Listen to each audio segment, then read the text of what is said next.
কঠিন মুসিবতের দিন মানুষেরা এরকম বলবে, আল্লাহ সারা দুনিয়ার সব মানুষকে জাহান্নামে দিয়ে হলেও আপনি আমাকে আপনি জান্নাতে দিয়ে দেন। সেই দিন মা সন্তানকে চিনবে না, সন্তান মাকে চিনবে না। আল্লাহ তাআলা বলেন, ইয়াউমা ইয়াফিরুল মারউ মিন আখিহি ওয়া উম্মিহি ওয়া আবিহি ওয়া সাহিবাতিহি ওয়া বানিহি লিকুল্লি ইমরিইম মিনহুম ইয়াউমাইযিন শা'নুন ইউগনি। আল্লাহ তাআলা বলেন, কিয়ামতের দিন ভাই ভাইয়ের থেকে পলায়ন করবে। ওয়া উম্মিহি ওয়া আবিহি, পিতামাতার থেকে পলায়ন করবে। ওয়া সাহিবাতিহি ওয়া বানিহি, স্ত্রী সন্তানদের থেকে পলায়ন করবে। একটু চিন্তা করে দেখেন, দুনিয়ায় ভাই বিপদে পড়লে ভাই দৌড়ায়া যায়। দুনিয়ায় মা বাবা, সন্তান যখন বিপদে পড়ে মা বাবা দৌড়ায় আসে। মা বাবার প্রতি সন্তানের কত মহব্বত থাকে। মা বাবা সন্তানের জন্য যদি জীবন দিতে হয় দুনিয়ায় জীবনও দিয়া দেয়। দুনিয়ায় স্ত্রী সন্তান তাদেরকে কেন্দ্র করে এই জীবন গড়ে। সন্তানের চেহারা দেখলে সারা দিনের ক্লান্তি নিমেষেই দূর হয়ে যায়। কিন্তু কিয়ামতের দিন ওই সন্তান বাবার মুখোমুখি হইতে যাবে না। যেই মা সন্তানের জন্য দুনিয়ায় জীবন দিয়ে দেয়, ওই সন্তানের মুখোমুখি মা সেই দিন হতে চাইবে না। আল্লাহ তাআলা বলেন, সবাই সবার থেকে পালায়া থাকবে, লুকায়া থাকবে। প্রত্যেকটা মানুষ তার নিজের চিন্তায় বিভোর থাকবে। আল্লাহ তাআলা কোরআনুল কারীমের মধ্যে জানায়া দেন, তাফসীরের মধ্যে আসছে, এমনও হবে মানুষেরা এমন করে বলবে, মানুষেরা এরকম বলবে, আল্লাহ সারা দুনিয়ার সব মানুষকে জাহান্নামে দিয়ে হলেও আপনি আমাকে আপনি জান্নাতে দিয়ে দেন। তাহলে মুসিবতটা কত বড় একটু চিন্তা করে দেখেন। যেই দিন সকলে নাফসি নাফসি নিজের চিন্তায় বিভোর, সেই দিন সকলেই চিন্তিত থাকবে। আমার আপনার নবীজিও চিন্তিত থাকবে। তবে নবীজি নিজের জন্য চিন্তা করবে না, নবীজি তার উম্মতের মাগফিরাতের চিন্তায় থাকবে। সেই দিন মা চিন্তা করবে, ছেলের জাহান্নামে দিয়ে হলেও আমি যেন জান্নাতে যাইতে পারি। আর নবীজি উম্মতের চিন্তায় বিভোর থাকবে। কি করবে নবী সেই দিন? নবীজি আল্লাহ তাআলার কাছে উম্মতের মাগফিরাতে ফরিয়াদ করবে, সুপারিশ করবে। হাদিসের মধ্যে আসছে, নবীজি একবার দৌড়িয়ে চলে যাবে হাউজে কাউসারের কাছে। না জানি তার কোন উম্মত হাউজে কাউসার থেকে পানি পান থেকে মাহরুম হয়ে যায়। আর একবার দৌড়ে চলে যাবে পুলসিরাতের কাছে। না জানি তার কোন উম্মত পুলসিরাত পাড়ি দিতে ব্যর্থ হয়ে যায়। নবীজি আর একবার দৌড়ে চলে যাবে জাহান্নামের কাছে। না জানি তার কোন উম্মতকে জাহান্নামে দিয়ে দেওয়া হয়। নবীজি আর একবার দৌড়ে চলে যাবে মিজানের কাছে। না জানি তার কোন উম্মত ওজনে ধরা পড়ে যায়। আবার যখন উম্মতের জন্য সুপারিশ দরকার, আল্লাহ তাআলার কাছে আয়েশা উম্মতের জন্য সুপারিশ করবে। হাদিসের মধ্যে আসছে, সব নবী জান্নাত অভিমুখে রওনা হয়ে যাবে। সব নবী জান্নাতের দোরগোড়ায় পৌঁছায়া যাবে। কিন্তু জান্নাতের দরজা বন্ধ, জান্নাতের দরজা খোলা হবে না। জিজ্ঞাসা করবে, কি ব্যাপার, জান্নাতের দরজা খোলা হয় না কেন? জান্নাতের পাহারাদারেরা জবাব দিয়ে বলবে, যিনি আসলে খোলা হবে তিনি এখনো আসেন নাই। তিনি কে? বলে, তিনি হলেন মুহাম্মদুর রাসূলুল্লাহ সাল্লাল্লাহু আলাইহি ওয়াসাল্লাম। কোথায় তিনি? বলে, তিনি এখনো হাসরের ময়দানে। নবীজি যতক্ষণ না তার ওই উম্মত যার যাররা পরিমাণ ঈমান আছে তার ব্যাপারেও আল্লাহ তাআলার কাছ থেকে জান্নাতের নিশ্চয়তা নবী যতক্ষণ না পাবেন, আমার আপনার নবী ততক্ষণ পর্যন্ত জান্নাত অভিমুখে রওনা হবে না। এই ভালোবাসার ব্যবহার ঈমানের ক্ষেত্রেও আছে। আবার এই ভালোবাসার কারণে বেঈমান জাহান্নামী হওয়া লাগতে পারে। ঠিক কিনা বলেন? এখন বিষয় হলো, ভালোবাসা তো ভালো জিনিস। আমরা ঈমানদার, আমরা বুঝদার, বুঝমান। আমাদের উচিত এই ভালোবাসাকে এমন জায়গায় ব্যবহার করা যেখানে ভালোবাসা রাখলে থাকলে দুনিয়া আখেরাত উভয় জাহান কামিয়াব হবে। ঠিক কিনা বলেন? আমি সেই ভালোবাসা নিয়েই কিছু কথা আপনাদের খেদমতে বলবো। তবে এ ভালোবাসা দুনিয়ার কোনো সাধারণ ভালোবাসা নয়, বরং এ ভালোবাসা হলো ঈমান সম্পৃক্ত ভালোবাসা। যে ভালোবাসার কথা বলবো সেই ভালোবাসা না বাসলে ঈমান থাকবে না, আর ওই ভালোবাসার ব্যাপারে মানা করব যেই ভালোবাসা বাসলে ঈমান থাকবে না। এক ভালোবাসা না বাসলে ঈমান থাকবে না, আর এক ভালোবাসার নাম দিয়ে যা করা হয় তাতে ঈমান থাকবে না। কথা বুঝতে পারছেন? রাসূল আকরাম সাল্লাল্লাহু আলাইহি ওয়াসাল্লাম আমাদেরকে সেই ভালোবাসার খবর এবং আল্লাহ তাআলা কোরআনুল কারীমের মধ্যে আল্লাহ তাআলা আমাদেরকে সেই ভালোবাসার ব্যাপারে জানিয়ে দিয়েছেন। আমরা এখানে যারা আছি আশা করি আমরা সবাই মুমিন। মুমিন নয় এরকম কেউ আছেন? আমরা সবাই মুমিন না? এখন শুধু নামে মুমিন হলে হবে নাকি পরিপূর্ণ ঈমানের অধিকারী হওয়া লাগবে? মুমিন কে? যার ঈমান আছে সেই মুমিন। যেহেতু মুমিন হয়েছি, আধা মুমিন, অপূর্ণাঙ্গ মুমিন, প্রতিবন্ধী মুমিন না হয়ে পরিপূর্ণ মুমিন হওয়ার দরকার আছে না নাই? তাহলে ঈমানকে কামেল করতে হলে, পরিপূর্ণ করতে হলে ভালোবাসার দরকার। ভালোবাসা ছাড়া ঈমান পরিপূর্ণ হয় না। আরেকটা বিষয় হলো, ভালোবাসা কিন্তু ভালো একটা শব্দ। অনেক সময় শব্দ ব্যবহারের কারণে ওই শব্দ গালিতে পরিণত হয়ে যায়। যেমন একটা সময়, আজ থেকে 25-30 বছর আগেও, যখন কেউ তার ওয়াইফের, স্ত্রীর ছোট ভাইকে সাথে নিয়ে যাইতো কোথাও, কেউ যদি জিজ্ঞাসা করতো এটাকে, স্বাভাবিকভাবেই বলতো এটা হলো আমার শালা। 30 বছর আগে এটারে কেউ গালি মনে করতো না, কিন্তু এখন যদি শালা কয় এতে মাইন্ড করে। ঠিক কিনা বলেন? আর কারোর সাথে কারো দ্বন্দ্ব হইলে শুরুই হয় মোটামুটি ওই শব্দ দিয়া। তাহলে বোঝা গেল এই শব্দটার অপব্যবহারের কারণে শব্দটা আর তার নির্দিষ্ট জায়গায় নাই, বরং এটা এখন একটা গালি হয়ে গেছে। ঠিক কিনা গণ? ভালোবাসা ভালো একটা শব্দ, কিন্তু এটা যদি যথাযথ স্থানে যথাযথ সময়ে ব্যবহার না করা হয়, তাহলে এই ভালোবাসার কথা, শব্দটা উচ্চারণ করতে মানুষের লজ্জা লাগবে। এজন্য আমাদেরও উচিত এই শব্দটাকে খারাপ লোকদের খারাপ কর্ম থেকে বাঁচানোর দরকার। ঠিক কিনা? বাঁচিয়ে এই শব্দটাকে ভালো জায়গায় ব্যবহার করা দরকার। ঠিক কিনা বলেন? ভালোবাসার আরবি শব্দ হলো হুব্বুন। আল্লাহ তাআলা কোরআনুল কারীমের মধ্যে এই শব্দ ব্যবহার করছে। রাসূল আকরাম সাল্লাল্লাহু আলাইহি ওয়াসাল্লাম হাদিসের মধ্যে অনেক এই শব্দটার ব্যবহার আছে। যেহেতু আমরা মুমিন, আর একটা মুমিন পরিপূর্ণ মুমিন হয় ভালোবাসার মাধ্যমে। কিসের মাধ্যমে? জোরে বলেন, কিসের মাধ্যমে? ভালোবাসার মাধ্যমে একটা মুমিন পরিপূর্ণ ঈমানের অধিকারী হতে পারে, তার ঈমান কামেল হয়। তবে এই ভালোবাসা দুনিয়ার কোনো মানুষকে ভালোবাসার মাধ্যমে নয়। এই ভালোবাসা আল্লাহ তাআলাকে বাসার মাধ্যমে একটা মানুষ পরিপূর্ণ ঈমানের অধিকারী হতে পারে। আল্লাহ সুবহানাহু ওয়া তাআলা ও কোরআনুল কারীমের মধ্যে আল্লাহর প্রতি মুমিনের ভালোবাসা কেমন হবে? আল্লাহ রাব্বুল আলামিন বলেন, ওয়াল্লাযীনা আমানু আশাদ্দু হুব্বাল লিল্লাহ। যারা ঈমানদার, আল্লাহর জন্য তাদের ভালোবাসা হবে সুদৃঢ় ভালোবাসা। আল্লাহর জন্য তাদের ভালোবাসা হবে কি ভালোবাসা? সুদৃঢ় ভালোবাসা। শুধু দৃঢ় না, সুদৃঢ় ভালোবাসা।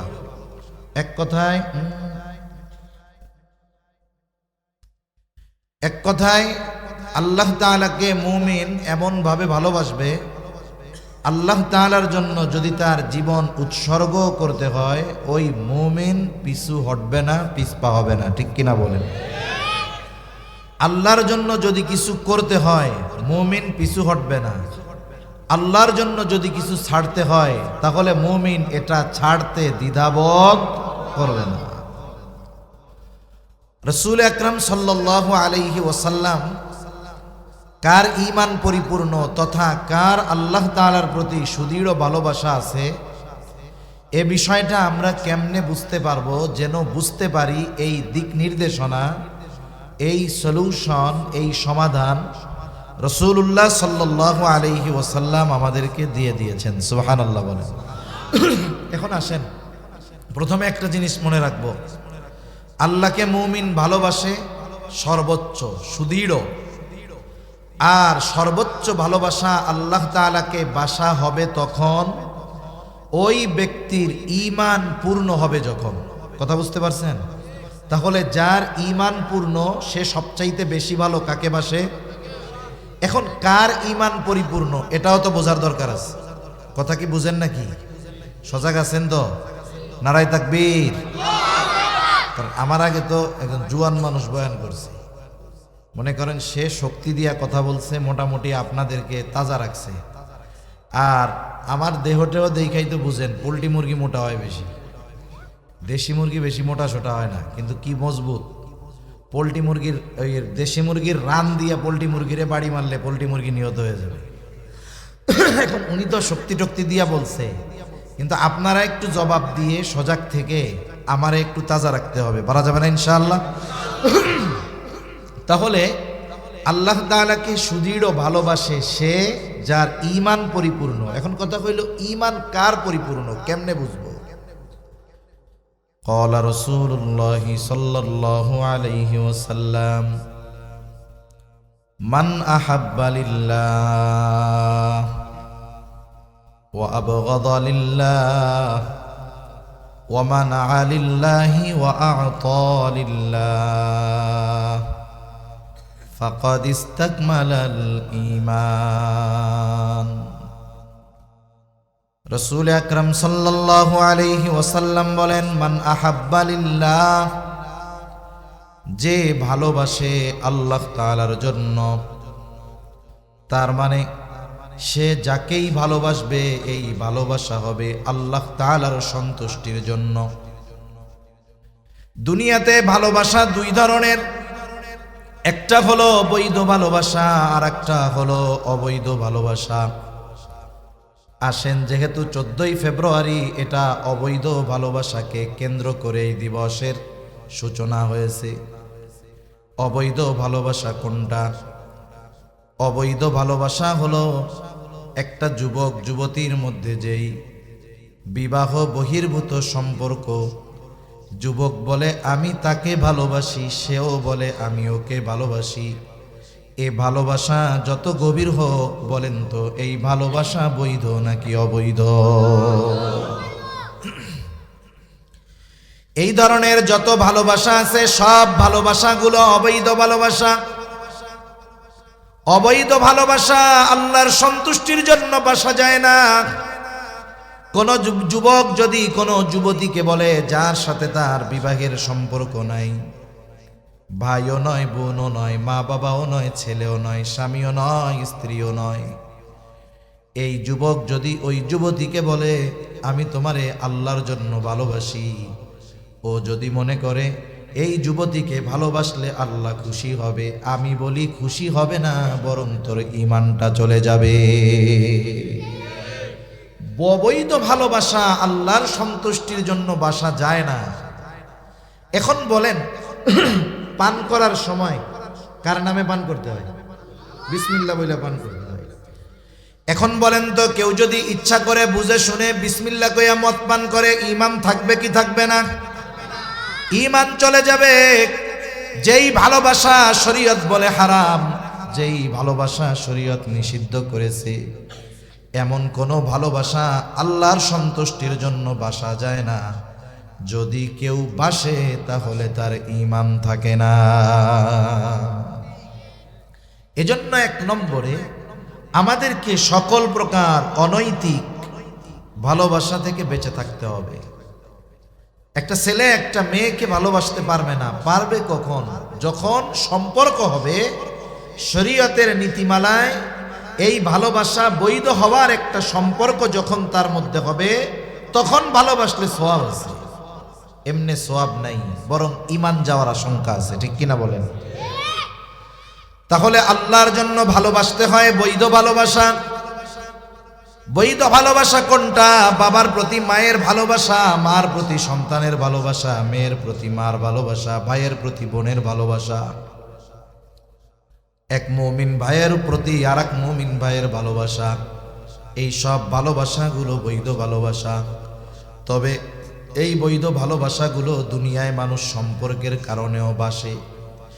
যেমন দুনিয়াতে যত ধর্ম আছে, যত মানুষ আছে, প্রত্যেকটা মানুষ যিনি বিবাহিত তিনি তার স্ত্রীকে ভালোবাসেন, যার সন্তান আছে সন্তানকে ভালোবাসে। আপনি যদি তাদের জিজ্ঞাসা করেন কেন আপনি আপনার ছেলেটারে ভালোবাসেন, বলে আমার সাথে ওর সাথে রক্তের সম্পর্ক, ভালো কেন বাসবো না? ঠিক কিনা বলেন? তাহলে দুনিয়ার মানুষ অধিকাংশ সম্পর্কের কারণে ভালোবাসে, যদিও ভালোবাসাটা বৈধ। তবে যদি একটু ভালোবাসাটা একটু পরিবর্তন করত, মুমিন সে তো আর এক মুমিনকে যদি মোহাব্বত করে আল্লাহর জন্য যদি করে, সেটাও তার ইবাদত হয়ে যায়। স্বামী স্ত্রীকে ভালোবাসবে, শর্ত হলো বলবে যে দেখো তুমি আমার স্ত্রী, তুমি আমার স্বামী, তোমাকে আমি শুধু সম্পর্কের কারণে ভালোবাসি তা নয়, বরং তোমাকে আমি ভালোবাসি আল্লাহ তাআলার সন্তুষ্টির জন্য। অনুরূপভাবে স্ত্রীও স্বামীকে বলবে তোমারে ভালোবাসি আমি আল্লাহর সন্তুষ্টির জন্য। দুনিয়াতে যদি পারিবারিক জীবনে এই ভালোবাসা, স্বামী স্ত্রীর ভালোবাসা শুধু সম্পর্কের কারণে নয়, যদি আল্লাহর জন্য তারা এই ভালোবাসা বাসত, তাহলে আমাদের সমাজে পারিবারিক কলহ, পারিবারিক দ্বন্দ্ব, বিবাহ বিচ্ছেদ আমাদের বাংলাদেশে প্রতি মিনিটে এক একটা ঘটে। এটা হলো কাগজে কলমে, কাগজে কলমে দৈনিক প্রতি মিনিটে এক একটা বিবাহ বিচ্ছেদ হয়। এটা তো হিসাবের কথা, কিন্তু হিসাববিহীন গ্রামের মানুষের খোঁজ খবর নেন। অনেকে আছে দৈনিক তার বউরে 2-4-10 বার না দিলে তার পেটের ভাত হজম হয় না, মানে তালাক না দিলে। এদের হিসাব বাদ, হিসাবে হলো দৈনিক এক একটা সংসার ভাঙতেছে প্রতি মিনিটে। সংসার কেন ভাঙে বলেন তো? ভালোবাসা থাকলে নাকি গেলে? খোঁজ নিয়ে দেখেন, এই দুইজন স্বামী স্ত্রী এদের মধ্যে ঠিক ভালোবাসা ছিল না, কিন্তু এরা যদি আল্লাহর জন্য পরস্পর পরস্পরকে ভালোবাসতো, ইবাদত হতো, দেখা যাবে 2 দিন দুইজন দুই দিকে। স্বামী অফিসে গিয়া আর একটা অবৈধ ভালোবাসার সাথে জড়ায় গেছে, স্বামীর থেকে যখন স্ত্রী দূরে, সেও হয়তো আর একটা অবৈধ ভালোবাসায় জড়ায় গেছে। যখন হারাম ঢুকে গেছে, 2 দিক দিয়া দুধ যত ভালো খাবার হোক না কেন, দুধের মধ্যে যদি গরুর প্রস্রাব পড়ে যায়, ওই দুধ আর ভালো থাকে না। এই সম্পর্কটা পবিত্র এক সম্পর্ক, ভালোবাসার এক সম্পর্ক। এটা আল্লাহর জন্য যদি হইতো, তাহলে দুইজন চিন্তা করতো আমাকে সে আল্লাহর জন্য ভালোবাসে, আমিও তাকে আল্লাহর জন্য ভালোবাসি। সেহেতু এমন কিছু করা যাবে না যাতে আল্লাহ বেজার হয়। সে নিজেকে গুনার থেকে বাঁচায় রাখতো, স্বামীও বাঁচায় রাখতো, স্ত্রীও বাঁচায় রাখতো নিজেকে। তখন দুইজনের এই মোহাব্বতের সম্পর্ক দৃঢ় থাকতো। ঠিক কিনা বলেন?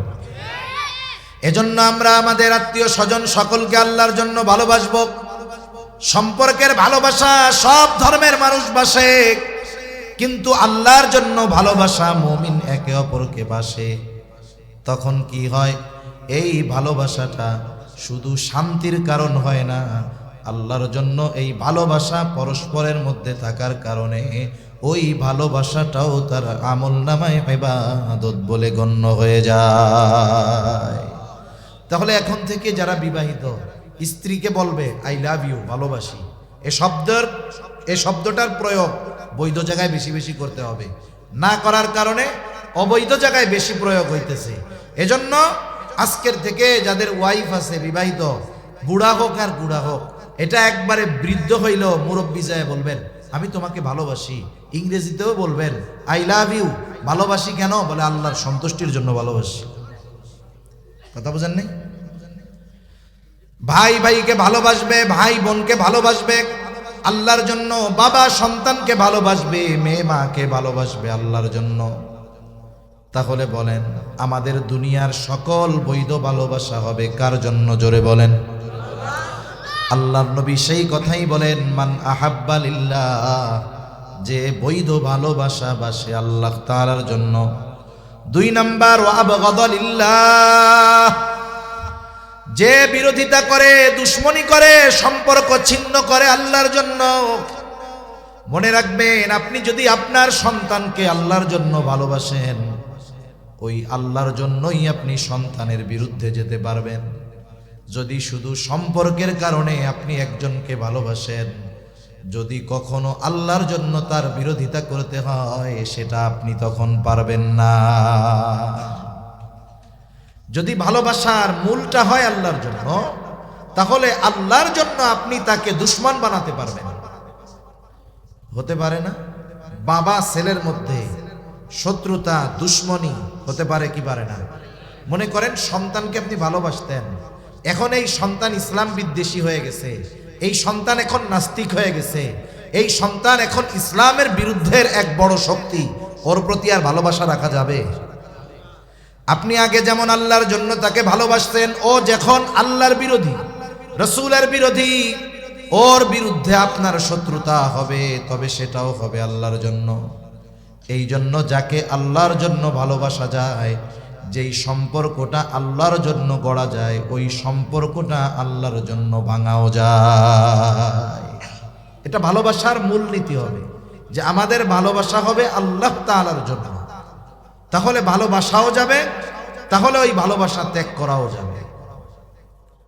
সাহাবায়ে কেরাম এই দৃশ্যটা আমাদের সামনে দেখায় গেছেন। তাদের অন্তরে সর্বদা আল্লাহর মুহাব্বত সবচাইতে সুদৃঢ় ছিল। এরপরে নবীজির মুহাব্বত তাদের অন্তরের মধ্যে সর্বোচ্চ ছিল। এই জন্য তারা আল্লাহর মুহাব্বতে, আল্লাহর জন্য বাবার বিরোধিতা করতেও পিছপা হয় নাই। আল্লাহর মুহাব্বতে বাবার বিরুদ্ধে অস্ত্র ধারণ করতেও তারা পিছপা হয় নাই। ইতিহাসের অন্যতম একটি ঘটনা হলো বদরের যুদ্ধের ঘটনা। বদরের যুদ্ধ সংগঠিত হয়েছে ২য় হিজরিতে, ১৭ই রমাদান। বদরের যুদ্ধের প্রেক্ষাপট হলো মুসলমানেরা কাফেরদের সাথে ব্যাপক আকারে যুদ্ধ করার জন্য প্রস্তুত ছিল না, প্রস্তুতিও ছিল না। মূলত উদ্দেশ্য ছিল আবু সুফিয়ানের বাণিজ্য কাফেলার উপরে ঝাটিকা আক্রমণ করা, গেরিলা হামলা করা। আবু সুফিয়ান যখন বুঝতে পারছে কাফেলাও নিরাপদ, খবর পাঠায় দিছে মক্কায় যে আমাদের বাণিজ্যিক কাফেলা বিপদের সম্মুখীন হতে পারে, আমাদের সাহায্যের জন্য তোমরা আগায় আসো, মুসলমানদের দ্বারা আমরা আক্রান্ত হতে পারি। আবু জেহেল খবর পেয়ে তৎকালীন সময়ের সর্বাধুনিক সমরাস্ত্রে সুসজ্জিত হয়ে ১,০০০ সশস্ত্র কাফের রওনা হয়ে গেছে। ইতিমধ্যে আবু সুফিয়ান নিরাপদ এলাকায় পৌঁছায় গেল। আবার খবর পাঠায় দিছে আবু জেহেল আমাদের কাফেলা নিরাপদ এলাকায় চলে আসছে, আর সাহায্যের কোনো দরকার নাই। আবু জেহেল চিন্তা করে, এত সৈন্য সামন্ত নিয়ে প্রস্তুতি নিয়ে আসলাম, ফিরে যামু কেন? মুসলমানদের সাথে যুদ্ধটা লাগায় দেই, যেহেতু ওরাও পরিপূর্ণ প্রস্তুত নাই। এই অবস্থায় যদি ওদের উপরে আমরা হামলা করতে পারি, তাহলে এই দুনিয়া থেকে ইসলাম এবং মুসলমানদের মূলোৎপাটন করে দেওয়া যাবে। এই জন্য আবু সুফিয়ানের খবর যাওয়ার পরেও অহংকার কইরা ও আর পিছু যায় নাই, ফেরত যায় নাই, আক্রমণ করতে চলে আসছে। এইবার দুই দল অবস্থান করছে বদরে। আবু সুফিয়ানের ১,০০০ সশস্ত্র কাফের, মুসলমানের সংখ্যা কত? বদর তো মদিনা থেকে ৭০ মাইল দূরে। এখনকার জামানা আর ওই জামানা তো এক না, ফুস করে এত ফোন দেওয়া যায় না, যাইতে হবে, একজন খবর দিবে, প্রস্তুতি নিয়ে লোকজন আসবে। সেই সময় সেই অবস্থা কোনোটাই নাই। রাসূল আকরাম সাল্লাল্লাহু আলাইহি ওয়াসাল্লাম চিন্তিত হয়ে গেছেন, কি করা যায়। মুসলমানরা ওই প্রস্তুতি নিয়ে আসে নাই। নবীজি মুহাজির আর আনসার সাহাবীদেরকে নিয়ে পরামর্শে বসলেন, কি করা যায়। প্রথমে পরামর্শ চাইলেন মুহাজিরদের কাছে। মুহাজিরদের জবাবের সারমর্ম হলো, ইয়া রাসূলুল্লাহ, আমরা আপনার সাথে এসেছি, ঈমানের জন্য ঘর ছেড়েছি, বাড়ি ছেড়েছি। ঈমানের জন্য যদি যুদ্ধ করতে হয়, জিহাদ করতে হয়, জীবন দিতে হয়, আমরা আপনার নির্দেশ মানতে প্রস্তুত। মুহাজিরদের থেকে সম্মতি পাওয়া গেল, কিন্তু সংখ্যায় বেশি ছিল মদিনার সাহাবারা, আনসাররা। নবীজি আনসারদের কাছে যখন এই যুদ্ধের পরামর্শ চাইলেন, কি করা যায়, মুহাজিরদের আনসারদের মধ্য থেকে একজন দাঁড়ায় গেছে। সাদ বিন মুআজ রাদিয়াল্লাহু তাআলা আনহু দাঁড়ায় বলে, ইয়া রাসূলুল্লাহ, আপনি আমাদের পরামর্শ চান, মত চান যে আমরা কি বলতে চাই। রাসূল আপনি শুনে নেন, আপনি যদি আমাদের সবাইকে সমুদ্রের পাড়ে দাঁড় করায়া দেন আর যদি নির্দেশ দেন তোমরা সবাই সমুদ্রের বুকে ঝাঁপায় পড়ো, ইয়া রাসূলুল্লাহ আপনি এই নির্দেশ দেওয়ার পরে তাকায় দেখবেন আপনার নির্দেশের পর একটা মানুষও সমুদ্রের তীরে দাঁড়ায়া থাকবে না। আপনি অনুমতি চাইতেছেন, আমরা তো আপনার আদেশ মানার জন্য প্রস্তুত। কোনো কারণও জিজ্ঞাসা করব না, কেন সমুদ্রে ঝাঁপায় পড়তে বলতেছেন। আপনি শুধু বলবেন আর আমরা ঝাঁপায় পড়বো, তাকায় দেখবেন একজনও দাঁড়ায় নাই। আর একজন বলে, ইয়া রাসূলুল্লাহ আপনি এত চিন্তা করেন কেন? আমরা আপনার সামনে পেছনে ডানে বামে চতুর্দিকে অবস্থান নিয়ে কাফেরদের বিরুদ্ধে যুদ্ধ করব। আমরা এমন ভাবে যুদ্ধ করব আপনি আমাদের যুদ্ধ দেখে খুশি হয়ে যাবেন। নবীজি বাছাই করে পাইলেন 313 জন। 313 জনের কাছে 313টা অস্ত্র নাই। যুদ্ধের ময়দানে প্রাইমারি কিছু আর্মস আছে যেটা সব সৈন্যের কাছে থাকবে, এটা কমন। তৎকালীন সময়ের যুদ্ধ জেহাদের মধ্যে তলোয়ার এটা হলো প্রাথমিক এক অস্ত্র, অথচ এই তলোয়ার আছে 100টা, লোকের সংখ্যা হলো 313 জন। 313 জনের কাছে 313টা তলোয়ার নাই। প্রচন্ড গরম, রোজা রেখে প্রথম বছর রোজা ফরজ হয়েছে, প্রচন্ড গরমের সময় রোজা ফরজ হয়েছে। রোজা রেখে কারো পায়ের মধ্যে জুতা নাই, সকলের কাছে চড়ার মতো বাহন নাই, পায়ে হেঁটে, কারো হাতের মধ্যে পাথর, কারো হাতের মধ্যে লাঠি। এই গড়ে নিরস্ত্র 313 জন মানুষ তৎকালীন সময়ের 1000 কাফেরের বিরুদ্ধে যুদ্ধ করার জন্য ময়দানে হাজির হয়ে গেছে। যদিও তাদের সংখ্যা 313, অস্ত্রবিহীন, কিন্তু এই 313 জনের ঈমান এত পাওয়ারফুল ছিল যে গোটা দুনিয়াও যদি ওই 313 জনের সামনে এসে দাঁড়িয়ে যেত, ওই গোটা দুনিয়ার সব শক্তির বিরুদ্ধে ওই 313 জন যথেষ্ট হয়ে যাইত। কারণ তাদের ঈমান ছিল পরিপূর্ণ। 313 জন গেছে। এই 313 জনের মধ্যে একজনের নাম হলো আবু উবাইদা ইবনুল জাররাহ রাদিয়াল্লাহু তাআলা আন। আবু উবাইদা ইবনুল জাররাহ যুদ্ধের ময়দানে গেছে। ওনার নাম হলো আবু উবাইদা, বাবার নাম হলো জাররাহ। আবু উবাইদা জান্নাতের স্পেশাল সুসংবাদ প্রাপ্ত 10 জনের একজন। আমরা অনেক সময় মনে করি, শুধুমাত্র মনে হয় 10 জনের ব্যাপারেই জান্নাতের সংবাদ আল্লাহ দিছে। না, মূলত এই 10 জনের জন্য স্পেশাল ভাবে আল্লাহ তাআলা জানিয়েছেন। তবে যত সাহাবা একরাম আছে সকলের ব্যাপারে আল্লাহ তাআলার ঘোষণা হলো রাদিয়াল্লাহু আনহুম। যত সাহাবা একরাম আছে আল্লাহ তাআলা বলেন আমি সবার উপরে রাজি খুশি সন্তুষ্ট। আল্লাহ তাআলা যাদের উপরে রাজি খুশি সন্তুষ্ট হওয়ার ঘোষণা দিয়েছেন এরা জান্নাতি, এটা বোঝার কোনো কষ্ট হওয়ার কথা না। এখন এই আবু উবাইদা যুদ্ধের ময়দানে গেছে। আবু উবাইদা মুমিন, ওর বাবা জাররাহ কাফের। আর আবু উবাইদাকে জান্নাতের স্পেশাল সুসংবাদ প্রাপ্ত 10 জন।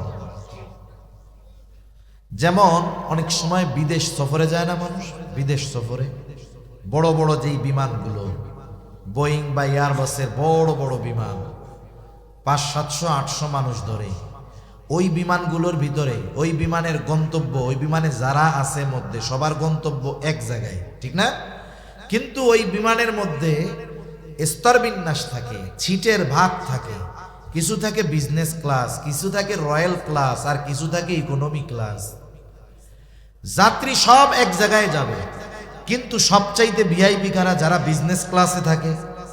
এদের জন্য ব্যবস্থাপনা ভিন্ন, এদের সিটটা ভিন্ন, এদের নাস্তা ভিন্ন, এদের জন্য টেক কেয়ারের ব্যবস্থা ভিন্ন, কিন্তু গন্তব্য তো সবার এক জায়গায়, ঠিক কিনা বলেন? নাকি এই 10 জনের চেয়ার টেয়ার ভালো বইলা এনাগোলাইগা আলাদা ব্যবস্থা আছে, ওনারা ওনাদের বাড়ির উপরে বিমান দাঁড়াবে, ওনাদেরকে ওই জায়গায় নামাই দেবে, এমন নাকি? সবাই এক জায়গায় যাবে, এক জায়গায় নামবে, গন্তব্য এক জায়গার, একই বিমানের, কিন্তু তফাৎ কি? কিছু আছে হলো বিজনেস ক্লাসের আর কিছু আছে ইকোনমি ক্লাসের। তাতে কি, সব এক জায়গায় তো যাবে। এই বিজনেস ক্লাস, এদের মর্যাদা বেশি, একটু পাওয়ার বেশি, সম্মান বেশি। জান্নাতের সুসংবাদ প্রাপ্ত 10 জন, বাকি সবারও গন্তব্য এক, কিন্তু এই 10 জনের একটু স্পেশালিটি বেশি। আবু উবাইদা যুদ্ধের ময়দানে গিয়া দেখে, তাকায়া তার বাবা জাররাহ কাফের, কাফেরদের পক্ষে যুদ্ধ করার জন্য আসছে আবু উবাইদার বাবা। বাবা যদিও কাফের হয়, ইসলাম কখনো বলে না যে বাবা কাফের হইলে বাবার সাথে খারাপ আচরণ করবা, ভালো ব্যবহার করবা না। বরং ইসলাম এটা বলে, তোমার বাবা যদি কাফের হয়, ওই বাবার সাথে খারাপ আচরণ করবা না, বরং ওই কাফের বাবার সাথেও তোমরা সদাচরণ করবা। ইসলাম কখনো বাবা যদি কাফের হয় কারো, ওই কাফের বাবার সাথে ইসলাম কখনো খারাপ আচরণ করতে বলে না, বরং ইসলাম বলে ওই কাফের বাবার সাথেও কি করবা, সদাচরণ করবা, ভালো ব্যবহার করবা। আসমা বিনতে আবি বকর রাদিয়াল্লাহু তাআলা, উনি আসছে নবীজির কাছে, এসে বলে, ইয়া রাসূলুল্লাহ, আমার মা একজন মুশরিকা, আপনারে পছন্দ করে না, দেখতে পারে না। নবীজিকে বলতেছে আয়েশা কি, আমার মা একজন মুশরিকা, উনি আপনাকে খুব অপছন্দ করে, দেখতে পারে না আপনারে, উনি মাঝে মধ্যে আমার কাছে আসে, আমার মা যদিও, আমি ওনার সাথে কেমন আচরণ করব? আমরা হইলে কইতাম, আমারে দেখতে পারে না, আসলে লাঠি দিয়ে ফিডাইয়ে ঘরের থেকে বের করে দিবি। নবীজি কি বললেন, যখন আসবে তুমি তার সাথে উত্তম ব্যবহার করবা। সুবহানাল্লাহ বলেন। তাইলে মা যদি, বাবা যদি মুশরিক মুশরিকাও হয়, তাদের সাথে ভালো ব্যবহারের নির্দেশ আল্লাহও দিয়েছেন, রাসূলুল্লাহও দিয়েছেন। সুবহানাল্লাহ বলেন। মা মুশরিক, ভালোবাসেন মারে, সমস্যা নেই, ভালোবাসা এই জায়গা খাটান। আল্লাহ রাব্বুল আলামিন মা বাবা মুশরিক হলে যে ভালোবাসা যাবে না এমনটা বলেন নাই। রাসূলুল্লাহ সাল্লাল্লাহু আলাইহি ওয়াসাল্লামের নির্দেশনার মাধ্যমে জানা যায়, মা বাবা যদি মুশরিক হয়, ভালোবাসতে কোনো অসুবিধা নাই। আবার আল্লাহ তাআলা কোরআনুল কারীমের মধ্যে জানায় দেন, মা বাবা যদি মুশরিক হয়, ওই মা বাবার সাথে খারাপ আচরণ করার সুযোগ সন্তানের না। তাআলা সবচাইতে বেশি বেজার হন বান্দা যখন শিরিক করে। কি করে বলেন? ঘুমাইতেছেন নাকি? তাকবীর দেন, নারায়ে তাকবীর। এই তো জবাবটাও এরকম একটু জোরে দিয়েন, তাহলে বুঝবো না দাজা আছেন। আল্লাহ তাআলা সবচাইতে বেশি বেজার হয় বান্দা যখন কি করে বলেন? শিরিক করে, আল্লাহর সমকক্ষ দাঁড় করায়, আল্লাহর সমকক্ষ দাঁড় করায়। মানে যেই জিনিসটা দেওয়ার পাওয়ার আল্লাহর, ওই জিনিসটা সে আর একটা মাখলুকের কাছে চায়। আমাদের দেশে তো অনেক সময় তাজাডার কাছে চায়, এও এক ব্যাপার বুঝলাম, কিন্তু অনেক সময় মরাডার কাছে গিয়াও চায়। মানে বুঝেন নাই, মাজারে গিয়া চায়, আছে না নাই? কবরের পাশে গিয়া চায়, আছে না নাই? আরে মাজারওয়ালার কি পোলাপান দেওয়ার ক্ষমতা আছে? ওর যদি থাকতো এই ক্ষমতা, ওই তো নিজেই মরতো না, কমপক্ষে নিজের বাঁচার চেষ্টাটা করত। আল্লাহ তাআলা সবচাইতে বেজার হয় বান্দা যদি আল্লাহর সাথে শিরিক করে। নামাজ না পড়লে বেজার হয়, কিন্তু শিরিক করার মতো বেজার হয় না। শিরিক করলে এত বেজার হয় আল্লাহ, যে আল্লাহ তাআলা আমার আপনার নবীজিকে আরশে আজিম পর্যন্ত সফর করিয়েছেন। ওখানে গিয়ে এই ঘোষণা, এই খবর আমাদের জানিয়ে দিয়েছেন যে হাবিব, আপনার উম্মত যদি শিরিক থেকে বেঁচে থাকে, তার দ্বারা যদি অন্য কোনো পাপ সংগঠিত হয়ে যায়, শিরিক থেকে যদি বাঁচে, মাপ চাইলেই আমি আল্লাহ অন্যগুলা মাফ করে দিব। সুবহানাল্লাহ বলেন। বরং আল্লাহ তাআলা তো এমনটা বলেন, আমি চাইলেই মাফ করে দিব যদি শিরিক না করে। বান্দা গুনাহ করছে, মাপ চায় নাই, কিন্তু সে কখনো শিরিক করে নাই। আল্লাহ তাআলা আল্লাহর কাছে মাপ চাওয়া ছাড়া, ওই নামাজ পড়ে নাই, ওই গুনাহ মাফ করে দিতে পারে। রোজা রাখে নাই, ওই গুনাহ আল্লাহ চাইলে মাফ করে দিতে পারে, তার ক্ষমা চাওয়া লাগবে না। কিন্তু যদি শিরিক করে, মাফ না চাওয়া পর্যন্ত, তাওবা না করা পর্যন্ত আল্লাহ ক্ষমা করবে না। এত বেজার হয় আল্লাহ শিরিক করলে। আল্লাহ তাআলা বলেন, ইন্নাশ শিরকা লাযুলমুন আযীম, শিরিক হলো মহাজুলুম, মহা অন্যায়। আবার আল্লাহ তাআলা বলেন, ইন্নাল্লাহা লা ইয়াগফিরু আন ইউশরাকা বিহি ওয়া ইয়াগফিরু মা দুনা যালিকা লিমান ইয়াশা। আল্লাহ তাআলা শিরকের গুনাহ ক্ষমা করবেন না, তাছাড়া বাকিগুলা উনি চাইলেই করে দিবেন। এবং শিরিককে আল্লাহ তাআলা বলেন কি, ইন্না শিরকা লা যুলমুন আযীম, শিরক হলো মহা জুলুম। শিরিক শুধু জুলুম না, শিরিক মহা জুলুম। কি জুলুম বলেন? এখন আসেন একটু জুলুম আর মহা জুলুমের পার্থক্যটা আমরা একটু জানি। কথা যেহেতু আসলো, আপনারা কি কথা বোঝার জন্য বসছেন তো নাকি? একটা হলো মনে করেন অনেকে কথা শোনার জন্য বসে, অনেকে কথা বোঝার জন্য বসে। শোনার জন্য যদি বসে, বুঝের খেয়াল যদি না থাকে, তাইলে শুনতে যদি শ্রুতিমধুর না হয়, তাইলে আর ভাল লাগবে না। কিন্তু যে কথা বুঝতে বসেছে, বুঝতে চায় যে হুজুর কি বলে, হুজুরে আনলাম, আমার সময় ব্যয় করে বসলাম, ওনারে সুপায় বসাইলাম, আমরা বালুর উপরে বসলাম, বাসায় দামি খাট থাকার পরেও, সোফা থাকার পরেও নিচে বসে 1.5-2 ঘন্টা সময় ব্যয় করলাম, হুজুর কি বুঝাইলো আমাদের, কি বুঝ নিয়ে বাড়িতে যাব, এই নিয়ত যদি থাকে বুঝার, তাহলে আলহামদুলিল্লাহ ভালো। আর যদি শুধু চিন্তা করেন যে আমার শুনতে ভালো লাগতেছে কিনা, এটা যদি ওটার সাথে কম্পেয়ার করেন, তাইলে তো কঠিন হয়ে দাঁড়াবে। আপনারা বুঝবার নিয়তে বসছেন তো? এখন আসেন, শুধু জুলুম আর মহাজুলুম, আল্লাহ বলছেন শিরিক মহাজুলুম। কেন? জুলুম কিভাবে হয়? জুলুম হয় হলো সবল কর্তৃক দুর্বলের উপরে যেটা করা হয় অন্যায়, ওটাকে বলে জুলুম। যার সবল পাওয়ার আছে, ক্ষমতা আছে, আর একজন পাওয়ার নাই, ক্ষমতা নাই, দুর্বল, ওর উপরে যদি কোনো অন্যায় করা হয়, অবিচার করা হয়, এটাকে বলে কি বলেন? যেটা সবল কর্তৃক দুর্বলের প্রতি করা হয়। আর মহাজুলুম কোনটা? যেটা দুর্বল কর্তৃক সবলের উপরে করা হয়। আমরা দুর্বল, আমরা কি বলেন না, দুর্বল। কত দুর্বল? আল্লাহ বলেন অখুলিকাল ইনসানু দাঈফা, আল্লাহই বলেন আমি মানুষকে অতি দুর্বল করে সৃষ্টি করেছি। এখন শিরিক করা এটা অন্যায়। শিরিক কি বলেন? অন্যায় না? সবল যদি দুর্বলের প্রতি অন্যায় করে, এটা কি হয় বলেন? জুলুম। যেহেতু শিরিক করা অন্যায়, তাহলে শিরিক করি কার ব্যাপারে? আল্লাহর ব্যাপারে। আমরা দুর্বল, দুর্বল কর্তৃক সবলের ব্যাপারে যদি অন্যায় করা হয়, ওটা ছোট জুলুম না, ওটা মহা জুলুম। এজন্য আল্লাহ তাআলা শিরিকের ব্যাপারে বলছেন শিরিক হলো মহা জুলুম। তোমরা দুর্বল হইয়া আমার উপরে অবিচার করো, অন্যায় করো। সেজন্য শিরিককে আল্লাহ কি বলেছেন? শুধু জুলুম না, মহা জুলুম। আশা করি এতটুকুতে বুঝতে পারছেন তো? এই শিরিক করলে আল্লাহ তাআলা সবচাইতে বেশি বেজার হয়। এখন ওই শিরক যদি আমাকে আপনাকে কেউ করতে বলে, তার উপরে আল্লাহ বেজার হবে না? আপনি জানেন যখন আপনাদের এই সব অঞ্চলে মারামারি টারামারি হইতো নাকি আগে? যেমন দুইটা দল থাকে না, গ্রামে দল থাকে, বিভিন্ন এলাকায় দুইটা গ্রুপ থাকে, দুই গ্রুপের দুইজন লিডার থাকে, দুই লিডার ঢাকায় থাকে আলিশান বাড়ি বাসায়। এখন ওই দুই লিডারের অনুপস্থিতিতে ওই এলাকার দুই গ্রুপের মধ্যে মারামারি লেগে গেছে। মারামারি লাগার পরে এক গ্রুপের একজন মারা গেছে। এরকম গ্রুপিং যেই সব এলাকায় আছে, যেই গ্রুপে লোক মারা যায়, ওরা মনে মনে কয় আলহামদুলিল্লাহ খুব ভালো হয়েছে। কারণ যেই গ্রুপে লোক মরছে, আইনত এরা তখন পাওয়ারফুল হয়ে যায়। আর এক গ্রুপ হত্যাকারী, এদেরকে হত্যা করা হয়েছে। এখন মারামারি গ্যাঞ্জাম যে লাগছে, ওই যে লিডার, সে জানেও না, খোঁজ খবরই নাই, সে আছে বিদেশে, ফোনটোন সব বন্ধ, গেছে উমরা করতে। এদিক দিয়া তার লোকরা প্রতিপক্ষকে এমন সাইজ দিছে, একটা মইরাই গেছে। সে তো বিদেশে, ফোন বন্ধ, খোঁজ খবর নাই, জানেও না। এখন যাদের লোক মারা গেছে তারা থানায় গিয়া মামলা দিছে।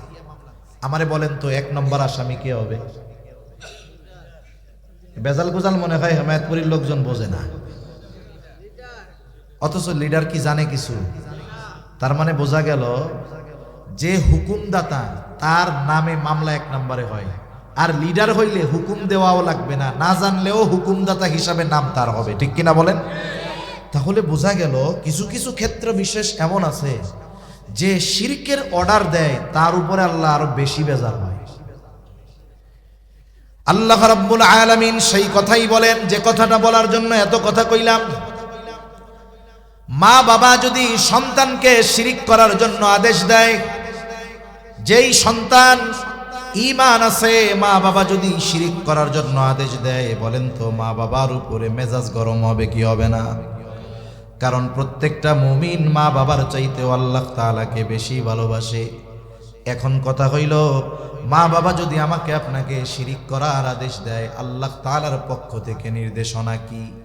আল্লাহ তাআলা কোরআনুল কারীমের সূরা লোকমানের মধ্যে বলেন, ওয়া ইন জাহাদাকা আলা আন তুশরিকা বিমা লাইসা লাকা বিহি ইলম ফালা তুতি'হুমা ওয়া সাহিবহুমা ফিদ দুনিয়া মা'রুফা। আল্লাহ রাব্বুল আলামিন বলেন, তোমার মা বাবা যদি তাদের অজ্ঞতার কারণে আমি আল্লাহর সাথে শিরিক করার জন্য তোমাদেরকে জোর জবরদস্তি করে চাপ দেয়, কি করবা? আল্লাহ তাআলা ১ নম্বর নির্দেশনা দেন, ফালা তুতি'হুমা, মা বাবার ওই আদেশের আনুগত্য তুমি করবা না। তবে খবরদার, মা বাবা আদেশ দিয়েছে, আদেশ মানবা না, ঠিক আছে, কিন্তু এই ধরনের আদেশ দেওয়ার কারণে মা বাবার উপরে চড়াও হবা না। তাদের খানা দানা বন্ধ করে দিবা না, তাদের ওষুধ দেওয়া বন্ধ করে দিবা না, তাদের থেকে ঘর থেকে বাহির করে দিবা না। কি করবা? ওয়াসাহিবহুমা ফিদ দুনিয়া মা'রুফা, এই দুনিয়ার মধ্যেও ওই মা বাবার সাথেও তুমি সদাচরণ করবা। দেখেন, মা বাবা শিরিক করতে বললেও তাদের সাথে খারাপ আচরণের সুযোগ নাই। যেহেতু আলোচনার ফাঁকে আসলো বলি, অথচ আমাদের সমাজে অনেক মানুষ আছে যারা বিনা কারণে মা বাবাকে কষ্ট দেয়। তার মানে মা বাবা কাফের হলেও মা বাবাকে কষ্ট দিতে নিষেধ করছেন কে? মা বাবা কাফের হলেও তার খানা দানা বন্ধ করা যাবে না, মা বাবা কাফের হলেও তাদের সাথে খারাপ আচরণ করা যাবে না। কিন্তু আফসোস, আমাদের দেশে দিন যাচ্ছে, আমাদের আগামী প্রজন্ম সহ বর্তমান প্রজন্মের কিছু মানুষ মা বাবার সাথে অসদাচরণ করে, কি করে না? মা বাবাকে বৃদ্ধাশ্রমে পাঠিয়ে দেয়, বাড়িতে রাখলে গোডাউন রুমের মধ্যে থাকতে দেয়, গ্রামের বাড়িতে গোয়াল ঘরের মধ্যে রাখে। এরকম সন্তান তো আলহামদুলিল্লাহ দুনিয়ায় নাই। অথচ দেখেন, যেই মা বাবা শিরিকের আদেশ করলে সেই মা বাবাকে কষ্ট দেওয়া যাবে না, শিরিক থেকে বাঁচতে হবে, কিন্তু এই কারণে তাদের উপরে চড়াও হওয়া যাবে না। সেহেতু ওই মা বাবা কাফের হলেও মা বাবার প্রতি ভালোবাসা রাখার দরকার আছে না নাই? তাহলে যে কথার থেকে গেলাম, আবু উবাইদা বাবারে দেখছে যাররা কাফেরদের পক্ষে যুদ্ধ করার জন্য আসছে। বাবাকে দেখার পর আবু উবাইদার অন্তরে ভালোবাসা মহব্বত জাগ্রত হয়ে গেছে। এটা স্বাভাবিক, এটা অন্যায়ের কোনো কিছু নয়। আবু উবাইদা বাবার প্রতি মহব্বত জাগ্রত হয়ে গেছে, চিন্তা করলো যুদ্ধের ময়দানে যুদ্ধ করব, কিন্তু বাবার সম্মুখীন হব না। আবু উবাইদা একদিকে যুদ্ধ করে, বাবা আর একদিকে যুদ্ধ করে। আবু উবাইদা বাবার থেকে সরে সরে থাকে, বাবার মুখোমুখি হয় না, বাবার থেকে সরে সরে থাকে। ওই দিক দিয়া যাররা চিন্তা করতেছে আজকেই মুহাম্মদকে দুনিয়া থেকে চিরতরে বিদায় করে দিব, এই চিন্তা করতেছে যারা। আবু উবাইদা খেয়াল করে যে তার বাবার অবস্থাটা কি। একবার দেখে নবীজির দিকে আক্রমণ করার জন্য যায়, কৌশলে বাবাকে ওই দিক থেকে এসে ফিরাইয়া দিল। আবার নজর রাখতেছে, দেখে আবার তার বাবা নবীজির দিকে আক্রমণ করার জন্য যায়, আবার বাবাকে ফিরাইয়া দিছে, আবার সে যুদ্ধ করতেছে। এবার খেয়াল করে দেখে বাবা আবার আক্রমণ করার জন্য গেছে। দুই ধরনের বর্ণনা পাওয়া যায়। একটা হলো এইবার আর আবু উবাইদা তার বাবাকে ঠেকানোর চেষ্টা করে নাই, বরং বাবার এই আচরণটা তার পছন্দ হয় নাই। কারণ আবু উবাইদার অন্তর ঈমানে ভরপুর, আল্লাহর মহব্বত, নবীর মহব্বত দিয়ে ভরপুর। নবীজির সাথে এমন বেয়াদবি আবু উবাইদা পছন্দ করে নাই। এইবার গিয়া একটা কোপ দিয়া বাবাকে দেহ থেকে বাবার মাথাটাকে সে আলাদা করে দিয়েছে। আরেক বর্ণনায় আসছে আবু উবাইদা সরে সরে থাকে, যুদ্ধ করতে চায় না বাবার সাথে। কিন্তু আল্লাহ তাআলা চায়, ও আবু উবাইদা, আমি আল্লাহ তোমার মনের অবস্থা জানি, তোমার বাবার প্রতি মহব্বত ভালোবাসা, কিন্তু আল্লাহ তাআলা পরীক্ষা করতে চায় এই মহব্বত বাবার প্রতি বেশি নাকি আল্লাহর প্রতি বেশি। আল্লাহ তাআলা এবার বাপ বেটারে মুখোমুখি বানায় দিলেন। বাবা মুমিন, বাবা কাফের, সন্তান মুমিন, বাপ বেটা মুখোমুখি হয়ে গেছে। আবু উবাইদা সামনে যখন দেখে বাবা, আবু উবাইদার হাতের উঁচু তলোয়ারটা নিচু হয়ে গেছে। কেন নিচু হইছে? বলেন বাবার মহব্বতে। বলেন কার মহব্বতে? উঁচু তরবারি নিচে হইছে কার মহব্বতে? এইবার আবু উবাইদা তলোয়ার নিচে নামায়া দিছে যেহেতু বাবা, কিন্তু আবু উবাইদা মুমিন, তার পিতা জাররা কাফের। কাফেরের অন্তরের অবস্থা আর মুমিনের অন্তরের অবস্থা কখনো এক হতে পারে না। মুমিনের অন্তর ঈমানের আলোয় ভরপুর, মুমিনের অন্তর বিশ্বাস দ্বারা ভরপুর। কাফেরের অন্তর কুফরির অন্ধকারে ভরপুর, পাপাচারে ভরপুর, অবিশ্বাসে ভরপুর। আবু উবাইদার বাবা জাররা চিন্তা করছে, হায়রে যতই হোক পুলা আমার, এইটা তো ধর্ম ত্যাগী, এরে দিয়া বিশ্বাস নাই। আবু উবাইদা কিন্তু উঁচু তরবারি নিচু করে ফেলছে, কিন্তু পিতা কাফের জাররা বাবা সন্তানের উপরে এবার যখন তরবারি পরিচালনা করতে গেছে আবু উবাইদাকে হত্যা করে ফেলবে। এইবার আবু উবাইদার অন্তরে বাবার মহব্বত নিচে পড়ে গেছে, আল্লাহর মহব্বত জয়ী হয়ে গেছে। তাহলে আবু উবাইদা তরবারি নিচু করছে বাবার মহব্বতে। কার মহব্বতে? এইবার বাবা যখন এই মহব্বতের মর্যাদা দিতে পারে নাই, আবু উবাইদার তরবারিও বাবার বিরুদ্ধে উঁচু হয়ে গেছে। এবার বলেন তরবারি উঁচু হইছে কার মহব্বতে? জোরে বলেন। এবার বাপ বেটার মধ্যে লড়াই শুরু হয়ে গেছে। লড়াইয়ের এক পর্যায়ে আবু উবাইদা নিজের হাতে নিজের বাবাকে দুনিয়া থেকে বিদায় করে দিয়েছে। বদরের যুদ্ধ শেষ হয়ে গেল। কাফেররা বলা বলি করতেছে, দেখ মুহাম্মদ কি পালে এইগুলা, বাপরেও ছাড় দেয় না, পোলায় বাপরে হত্যা করে ফেলছে। নবীজিও চুপ করে আছে, কি ঘটনা কইটা গেল? উনিও এটা চিন্তা করে নাই, কি ঘটনা কইটা গেল। কাফেররা ইহুদি নাসারারা বলা বলি করে, দেখ ছেলে বাপরে হত্যা করে ফেলছে। আমাদের দেশে এই ঘটনা একটা দুইটা নয়, খোঁজ নেন শত শত হাজার হাজার ঘটনা আছে। নেশার টাকার জন্য, মোটর সাইকেলের টাকার জন্য, অন্যান্য অনেক অপরাধ করার জন্য, সম্পদের জন্য সন্তান নিজের হাতে বাবাকে টুকরা টুকরা করে ফেলে, হত্যা করে ফেলে। বলেন তো এই রকম ঘটনা কম বেশি জানা আছে না নাই? আবু উবাইদা সম্পদের জন্য বাপরে হত্যা করছে, আবু উবাইদা টাকা পয়সার জন্য হত্যা করছে। আরে আবু উবাইদা কেন হত্যা করছে বাবাকে? দুনিয়ার কেউ না জানলেও জানে কে?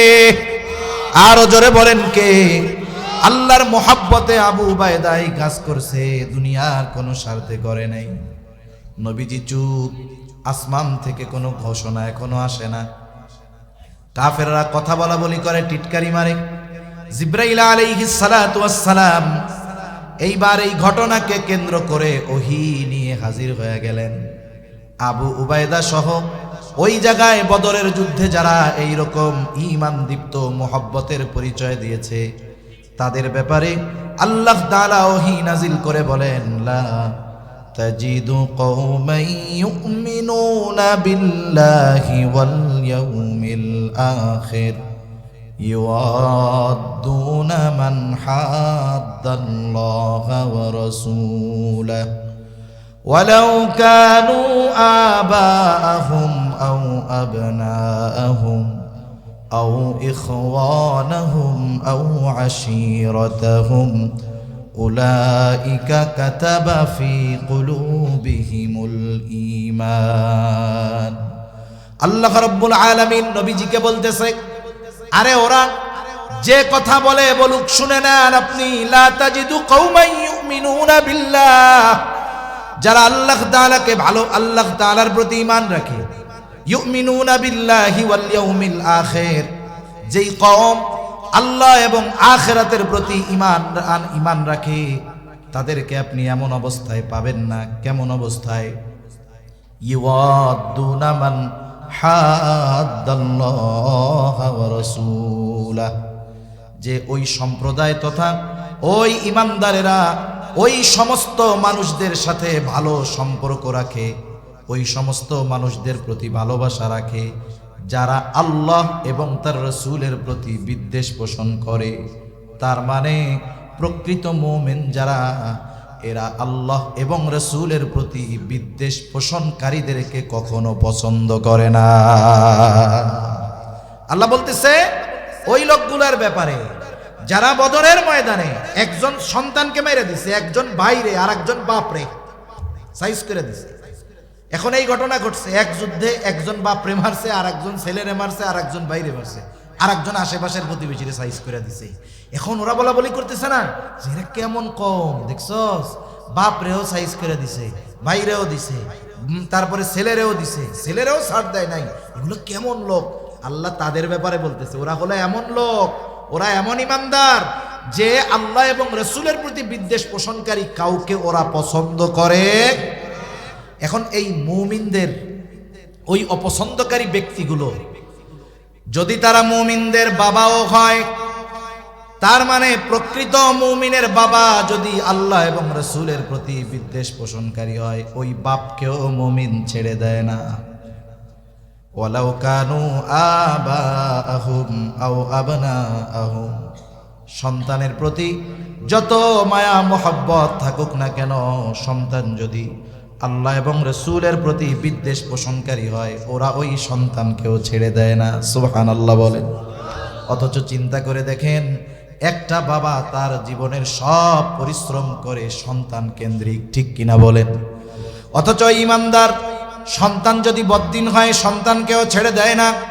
আও ইখওয়ানাহুম, যদি তাদের ভাইও হয়, ওই মুমিনরা আল্লাহ এবং রসুলের বিদ্বেষ পোষণকারী ওই ভাইকেও তারা ছেড়ে দেয় না। আও আশিরতাহুম, আরে আশেপাশের আত্মীয় স্বজন যে হয় হোক, কাউকে ছেড়ে দেয় না। যেখানে বাপরে ছাড়ে না, সন্তানকে ছাড়ে না, আল্লাহ এবং রসুলের বিষয়কে কেন্দ্র করে সেখানে তো আশেপাশে অন্য ব্যক্তিদের কথাই চলে না, ঠিক কিনা বলেন? আল্লাহ তাআলা এবার কি বলেন, এরা এত কঠোর কেন, দ্বীনের ব্যাপারে এত কঠোর কেন হতে পেরেছে যে বাপরেও ছাড়ে না? আল্লাহ তাআলা বলেন এই কঠোরতার কারণ হলো উলাইকা কাতাবা ফি কুলুবিহিমুল ঈমান ওয়া আইয়াদাহুম বিরূহিম মিন। আল্লাহ তাআলা বলেন উলাইকা কাতাবা ফি কুলুবিহিমুল ঈমান ওয়া আইয়াদাহুম বিরূহিম মিন, তাদের অন্তরকে ঈমান দ্বারা পরিপূর্ণ করে দেওয়া হয়েছে, তাদের অন্তরের মধ্যে আল্লাহ এবং রসুলের মহব্বতকে সুদৃঢ়ভাবে বদ্ধমূল করে দেওয়া হয়েছে।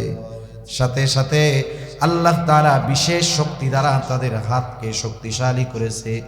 আল্লাহ তাআলা এবার তাদের আরেকটু প্রশংসা করে বলেন, আপনি জানেন এরা এই কাজ করার কারণে কি প্রতিদান পাবে?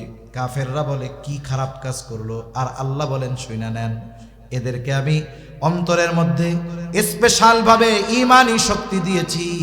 আমি আল্লাহ এবং আপনার প্রতি মহব্বতের কারণে এই পাওয়ার তারা অর্জন করেছে। শুইনা নেন, ওয়ায়ুদখিলুহুম জান্নাতিন তাজরি মিন তাহতিহাল আনহার খালিদিনা ফিহা রাদিয়াল্লাহু আনহুম ওয়া রাদু আন। আল্লাহ তাআলা বলেন এই কর্মগুলো যারা করলো তাদেরকে এমন জান্নাতে প্রবেশ করানো হবে যেই জান্নাতের পাদদেশ দিয়ে আছে প্রবাহিত নহর, সেখানে তারা চিরকাল অবস্থান করবে। শুধু তাই না, কেন এই প্রতিদান দিব?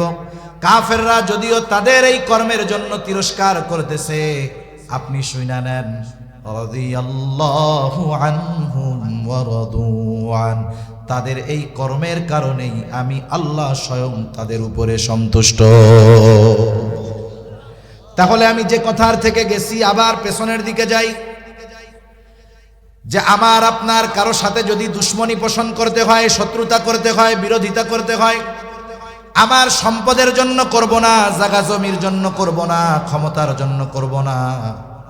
যদি আমার বাবাকেও দুশ্মন বানাতে হয়, কার জন্য বানাবো? আরো জোরে বলেন, কার জন্য? আপনি আমাকে গোটা দুনিয়ার মধ্যে এমন একটা ঘটনা দেখান, এক বাবা তার ছেলেরে মাইরা ফেলছে, আল্লাহর জন্য একটাও পাবেন না। বাপ ছেলেরে মারতেছে, ছেলে বাপরে মারতেছে, দুনিয়ার পাওয়ার, জমি, জাতি, ক্ষমতা এইসবের জন্য।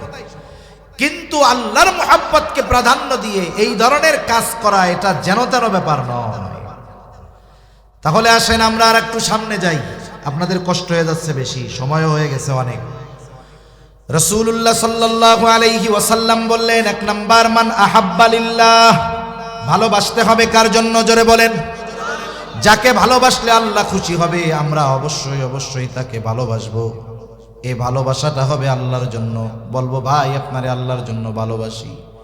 এখন যদি কাউকে দুশ্মন বানাতে হয়, শত্রু বানাতে হয়, জাগতিক কোনো কারণে দুশ্মন বানাবো না। দুশ্মনও যদি বানাতে হয় নিজের বাবাকেও দুশ্মন বানাবো, তবে কার মহব্বতে? ওমান আলিল্লাহ, কাউকে কিছু যখন দিব, প্রদান করব, কার সন্তুষ্টির জন্য? কাউকে কিছু থেকে যখন বাধা প্রদান করব, কার সন্তুষ্টির জন্য? এই চারটা বিষয় যদি আমার আপনার মধ্যে চলে আসে, ভালোবাসা যদি আল্লাহর সন্তুষ্টির জন্য হয়, শত্রুতা যদি আল্লাহর সন্তুষ্টির জন্য হয়, কাউকে দেওয়া যদি সন্তুষ্টির জন্য হয়, কাউকে কিছু থেকে বাধা দেওয়া যদি আল্লাহর সন্তুষ্টির জন্য হয়, নবীজি বলেন শুনে নাও, ফাকাদ ইস্তাকমালাল ঈমান, এই চার গুণ সম্পন্ন মুমিন, সে হলো কামেল মুমিন, সে তার ঈমানকে পরিপূর্ণ করলো। আর আল্লাহকে সবচাইতে বেশি ভালোবাসে কে? যার ঈমান পরিপূর্ণ। এখন কার ঈমান পরিপূর্ণ এটা আমরা বুঝতে পারছি তো? বুঝেন নাই? যার মধ্যেই চার গুণ থাকবে, ভালোবাসবে আল্লাহর জন্য, দুশ্মনী করবে আল্লাহর জন্য, কাউকে কিছু দিবে আল্লাহর জন্য, কাউকে কিছু থেকে বাধা দিবে আল্লাহর জন্য, তার ঈমান পরিপূর্ণ। আর ওই ব্যক্তির ব্যাপারেই আল্লাহ বলেন ওয়াল্লাযীনা আমানু আশাদ্দু হুব্বাল লিল্লাহ, যেহেতু তার ঈমান পরিপূর্ণ আর সে আল্লাহকে ভালোবাসে, সুদৃঢ় ভালোবাসা। সুবহানাল্লাহ বলেন। তাহলে এক নম্বরে আমাদের সর্বোচ্চ ভালোবাসতে হবে কাকে? দুই নাম্বার, আল্লাহর রসুলকে সর্বোচ্চ ভালোবাসতে হবে। আমি আলোচনা বেশি লম্বা করব না, আমি বেশি সময় আর কষ্ট দিব না। কেন নবীকে সবচাইতে বেশি ভালোবাসবো এর দুই একটা কথা আমি বলবো আপনাদের। বলেন তো আল্লাহকে ভালোবাসবো কেন? কারণ আল্লাহ আমাদের ভালোবাসে। মনে করেন আপনারে যদি একজন এই পরিমাণ ভালোবাসে যে সে আপনার জন্য জীবন দিতে প্রস্তুত, আপনিও তাই, তাহলে তাকে ভালোবাসতে গিয়ে জীবন দিতে হলে পিছপা হবেন? বলেন তো পিছপা হবেন না, কমপক্ষে তো সমান সমান বাসবেন। এখন আসেন আল্লাহরে যে আমরা সর্বোচ্চ ভালোবাসবো, কেন বাসবো এর একটা জবাব দেই পরের আলোচনায় যাওয়ার আগে। কষ্ট হচ্ছে না তো আপনাদের? ঘুম আসতেছে? তাকবীর দেন আবার, নারায়ে তাকবীর। এই তো মাশাআল্লাহ, বোঝা যাচ্ছে ঈমান দীপ্ত শক্তি কিছু আছে। এখন আল্লাহকে কেন ভালোবাসবো? বিষয় হলো আল্লাহ আমাদের সবচাইতে বেশি ভালোবাসে। আমাদের সবচেয়ে বেশি ভালোবাসে কে? কত ভালোবাসে একটা হাদিস বলি, এরপরে আমি পরের আলোচনায় যাই। আল্লাহ তাআলা আমাদের কত ভালোবাসে, কত ভালোবাসা আমাদের জন্য আল্লাহ তাআলার। রাসূল আকরাম সাল্লাল্লাহু আলাইহি ওয়াসাল্লাম বলেন ইন্না লিল্লাহি মিআতু রাহমাহ আনজালা মিনহা রাহমাতান ওয়াহিদাতান বাইনাল জিন্নি ওয়াল ইনস ওয়াল বাহাইমি ওয়াল হাওয়া। নবীজি বলেন, আবু হুরায়রা রাদিয়াল্লাহু তাআলা আনহু থেকে বর্ণিত হাদিস, নবীজি বলেন আল্লাহ তাআলার কাছে 100টা রহমত আছে। এই রহমতের অর্থ ধরবেন ভালোবাসা। 100টা কি আছে? রহমত আসছে রহিম শব্দ থেকে। আমি যাক শব্দিক ব্যাখ্যা আর যাব না, তাহলে আরেক ঝামেলা হয়ে যাবে। রহমত মানে আপনি ভালোবাসাই অর্থ নেন। আল্লাহ তাআলার কাছে 100 ভালোবাসা আছে, 100 রহমত আছে। কয়শো? আনজালা মিনহা রাহমাতান ওয়াহিদাতান বাইনাল জিন্নি ওয়াল ইনস ওয়াল বাহাইম ওয়াল হাওয়াইম। ওই 100 ভালোবাসা থেকে একটা ভালোবাসা, 100 রহমত থেকে একটা রহমত, অথবা 100 ভাগ দয়া রহমত ভালোবাসা থেকে 1 ভাগ দয়া মায়া রহমত আল্লাহ তাআলা গোটা সৃষ্টি কুলের মাঝে বন্টন করে দিয়েছেন। পৃথিবীর শুরু থেকে নিয়ে শেষ পর্যন্ত শুধু মানুষ না, যত মাখলুক ছিল, আছে, আসবে, সকলের মধ্যে আল্লাহ তাআলা 100 ভাগ থেকে কয় ভাগ বন্টন করে দিবেন? জোরে বলেন। ওই 1 ভাগ থেকে একটা অংশ আমার আপনার নবীকে আল্লাহ তাআলা দিয়েছেন। ওই 1 ভাগ থেকে গোটা দুনিয়ার সব মা বাবার মধ্যে দিয়েছেন। সেটা হোক মানুষ, সেটা হোক জিন, সেটা হোক জঙ্গলের হিংস্র প্রাণী। সকল হিংস্র প্রাণীর মধ্যেও সন্তানের জন্য মায়া আছে না নাই? আল্লাহ তাআলা সকলের মধ্যে দিয়েছেন। আমার আপনার নবীকেও ওই 1 ভাগ থেকে একটা অংশ আল্লাহ তাআলা দিয়েছে। নবীজি বলেন আখরাল্লাহু লাহু 99 রাহমা, বাকি 99 ভাগ ভালোবাসা, দয়া, মায়া, রহমত আল্লাহ তাআলা নিজের কাছে সংরক্ষণ করে রাখছে। কেন? 1 ভাগ দিছে গোটা সৃষ্টিকুলের মধ্যে, শুরু থেকে নিয়ে শেষ পর্যন্ত সকল প্রাণীর অন্তরে এই এক ভাগের একটা অংশ গেছে। যেমন বিষধর সাপ, ওরও বাচ্চার জন্য মায়া আছে না নাই? ওই মায়াটুকুই এক ভাগের একটা অংশ। বাঘ কত হিংস্র বলেন তো, তার বাচ্চার জন্য তার অন্তরের মধ্যে মায়া মহব্বত ভালোবাসা আছে না নাই? ওই এক ভাগের থেকেই একটা অংশ। নবীজি বলেন আল্লাহ তাআলা বাকি 99 ভাগ দয়া মায়া রহমত ভালোবাসা নিজের কাছে রাখছেন কেন? নবীজি বলেন ইয়াগফিরু বিহি ইবাদাহু ইয়াউমাল কিয়ামা। বাকি 99 ভাগ দয়া মায়া রহমত ভালোবাসা দিয়ে আল্লাহ তাআলা কিয়ামতের দিন তার গুনাহগার বান্দাদেরকে ক্ষমা করে দিবে। তাহলে আল্লাহ তাআলা আমাদের সবচেয়ে বেশি ভালোবাসে, এই জন্য আমাদেরও সবচাইতে বেশি ভালোবাসতে হবে কাকে? এই ভালোবাসা শুধু হুজুররা বাসবে আর মুরব্বীরা বাসবে, যুবকরা গিয়া যুবতীদের বাসবে, এরকম নাকি? তাহলে চিন্তা করে দেখেন, আমার আপনার অন্তরের মধ্যে ভালোবাসা আছে না? এই ভালোবাসা যদি আপনি অবৈধ জায়গায় ব্যয় করেন, আল্লাহর কসম এই ভালোবাসার খেয়ানত হবে। কিয়ামতের দিনের জবাব আল্লাহর কাছে দেওয়া লাগবে যে আমি তোর অন্তরে মোহাব্বত দিয়েছিলাম, ভালোবাসা দিয়েছিলাম, তুই অবৈধভাবে ভালোবাসা ব্যয় করেছিস, অথচ আমি আল্লাহ এবং আমার রাসূলের প্রতি তোর ভালোবাসা ছিল না, তুই খেয়ানতকারী, ঠিকানা জাহান্নামে যা। সেজন্য ভালোবাসার দামি সম্পদ। আমি ভালোবাসার ওয়াজ করতে চাইছি না, ভালোবাসা যে দামি সম্পদ বুঝতে পারছেন? ভালোবাসা যে বৈধ সম্পদ বুঝতে পারছেন? বৈধ সম্পদ বৈধ জায়গায় ব্যয় করতে হবে। বৈধ সম্পদ অবৈধ জায়গায় ব্যয় করলে গোনা না সওয়াব? জোরে বলেন কি হবে? বড় বড় গোনা হবে। এখন আসেন ফার্স্ট পার্ট কমপ্লিট, মোটামুটি সংক্ষিপ্ত সারে, যে আমাদের অন্তরে যে ভালোবাসা আছে এটা আমাদের পরিবার পরিজন আত্মীয় স্বজন মুমিনের জন্য হবে, তবে সম্পর্কের জন্য নয়, এই ভালোবাসাটাও হবে আল্লাহর জন্য। কার জন্য? যেহেতু আমরা আমাদের জীবনের সর্বোচ্চ ভালোবাসা রেখেছি কার জন্য? আল্লাহর জন্য। দ্বিতীয়, নবীজির জন্য হবে এর পরবর্তী ভালোবাসা। নবীজির জন্য ভালোবাসা হবে আমার আপনার জীবনের চাইতে বেশি, আল্লাহ এবং রাসূলকে ভালোবাসতে হবে। এখন নবীজিকে সর্বোচ্চ ভালো কেন বাসবো, নবীজিকে কেন ভালোবাসবো একটু শুনেন। একটা উদাহরণ দিই, অল্প সময়ের মধ্যে তাহলে শেষ করে দিতে পারবো। এখন আপনাকে একজন মানুষ শুধু বলে ভাই আপনারে খুব ভালোবাসি, কি বলে বলেন? বলে না দোস্ত তোমারে আমি খুব ভালোবাসি, দোস্ত তোমার লাইগা জীবনে পড়লে মা জীবন দিয়ে দেয়, মা বাবা জীবন দিয়ে দেয়, কিন্তু কঠিন মুসিবতের দিন যখন মানুষেরা পড়ে যাবে সেই দিন মা সন্তানকে চিনবে না, সন্তান মাকে চিনবে না। আল্লাহ তাআলা বলেন ইয়াউমা ইয়াফিরুল মারউ মিন আখিহি ওয়া উম্মিহি ওয়া আবিহি ওয়া সাহিবাতিহি ওয়া বানিহি লিকুল্লি ইমরিইম মিনহুম ইয়াউমাইযিন শা'নুন ইউগনি। আল্লাহ তাআলা বলেন কিয়ামতের দিন ভাই ভাইয়ের থেকে পলায়ন করবে, ওয়া উম্মিহি ওয়া আবিহি পিতামাতার থেকে পলায়ন করবে, ওয়া সাহিবাতিহি ওয়া বানিহি স্ত্রী সন্তানদের থেকে পলায়ন করবে।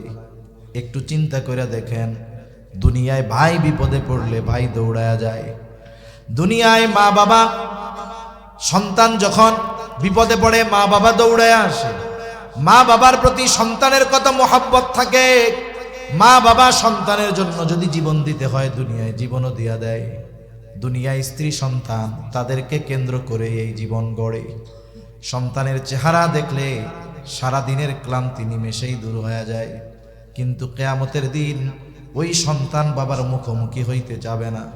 যেই মা সন্তানের জন্য দুনিয়ায় জীবন দিয়ে দেয় ওই সন্তানের মুখোমুখি মা সেই দিন হতে চাইবে না। আল্লাহ তাআলা বলেন সবাই সবার থেকে পালায়া থাকবে, লুকায়া থাকবে, প্রত্যেকটা মানুষ তার নিজের চিন্তায় বিভোর থাকবে। আল্লাহ তাআলা কোরআনুল কারীমের মধ্যে জানায়া দেন, তাফসীরের মধ্যে আসছে এমনও হবে মানুষেরা এমন করে বলবে, মানুষেরা এরকম বলবে আল্লাহ সারা দুনিয়ার সব মানুষকে জাহান্নামে দিয়ে হলেও আপনি আমাকে আপনি জান্নাতে দিয়া দেন। তাহলে মুসিবতটা কত বড় একটু চিন্তা করে দেখেন।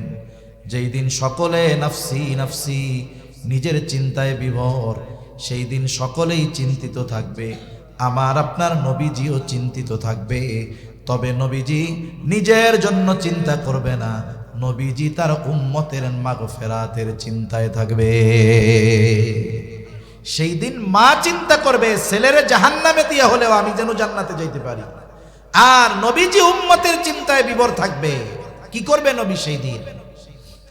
নবীজি আল্লাহ তাআলার কাছে উম্মতের মাগফিরাতে ফরিয়াদ করবে, সুপারিশ করবে।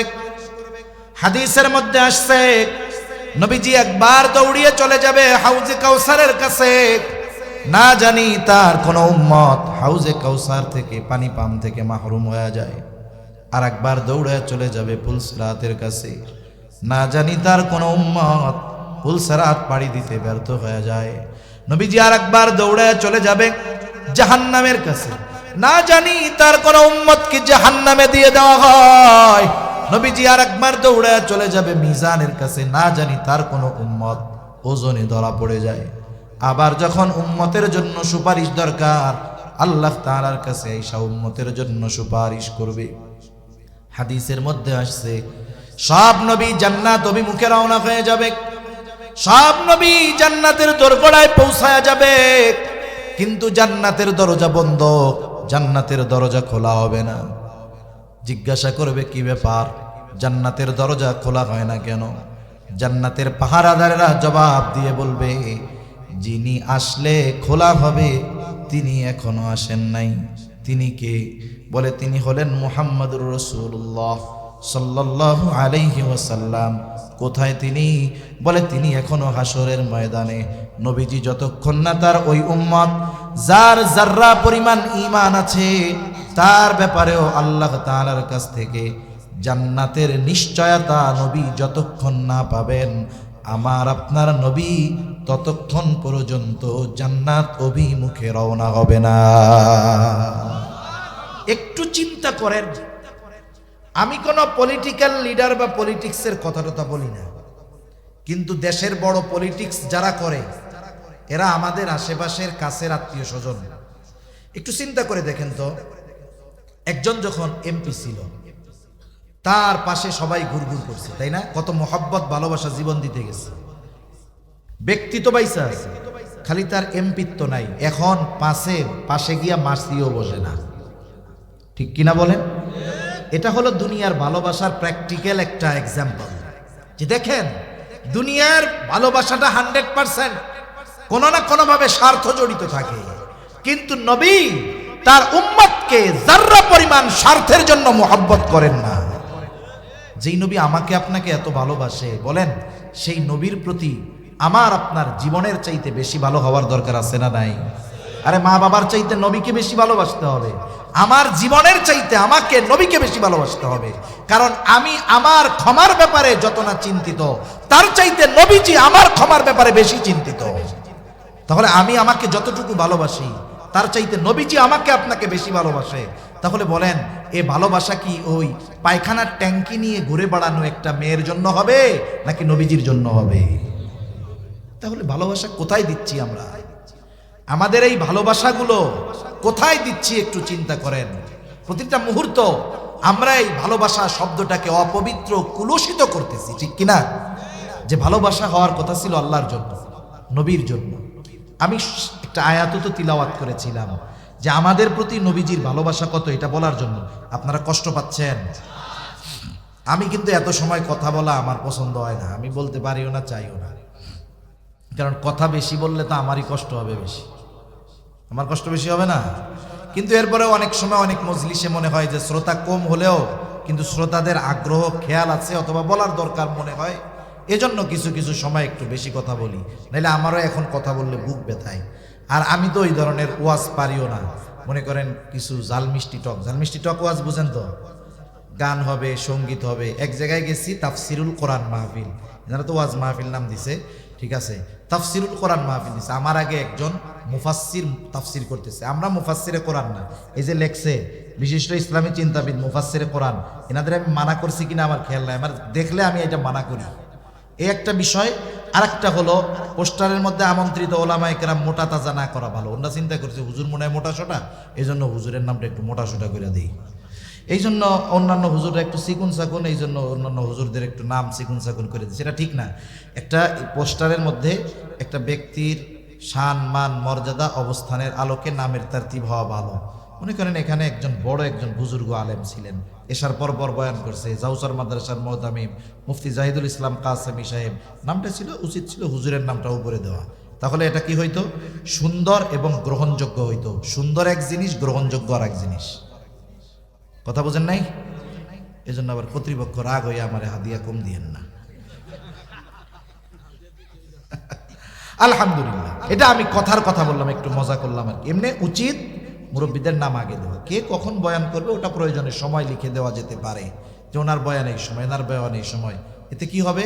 এতে মনে করেন ওনার নামটা নিচে দেখা আপনি মনে করেন না আমি খুশি হয়েছি, আমি তো লজ্জা পাইছি, আমার জন্য এটা লজ্জা লাগছে, বুঝেন নাই? এজন্য এই বিষয়গুলো আমরা একটু ভবিষ্যতে যারা মাহফিল করি একটু খেয়াল রাখবো ইনশাআল্লাহ। রাখা যাবে না? ওলামা ইকরামের সাথে একটু পরামর্শ করে, হুজুর কার নামটা কিভাবে দিলে এইভাবে একটু ভালো হয় একটু বইলা দেন, এটা তাহলে সুন্দর হবে, সাথে সাথে কি হবে বলেন? গ্রহণযোগ্য হবে। কি হবে? গ্রহণযোগ্য হবে। তার রাসূল আকরাম সাল্লাল্লাহু আলাইহি ওয়াসাল্লাম আমাদেরকে কত ভালোবাসেন এ ব্যাপারে একটা আয়াত তিলাওয়াত করছিলাম। আল্লাহ তাআলা কি বলতেছেন ওই আয়াতে বলবো? আল্লাহ তাআলা বলেন, লাকাদ জাআকুম রাসূলুম মিন আনফুসিকুম আজিজুন আলাইহি মা আনিতুম হারিসুন আলাইকুম বিল মুমিনিনা রাউফুর রহিম। আল্লাহ তাআলা বলেন, তোমাদের মধ্য থেকে তোমাদের জন্য এমন একজন রাসূলের আগমন হয়েছে, এমন একজন রাসূল এসেছেন, আজিজুন আলাইহি মা আনিতুম, তোমাদের জন্য যেটা কষ্টের সেটা তার জন্য কষ্টের। সহজ অর্থে বললে সমব্যথী।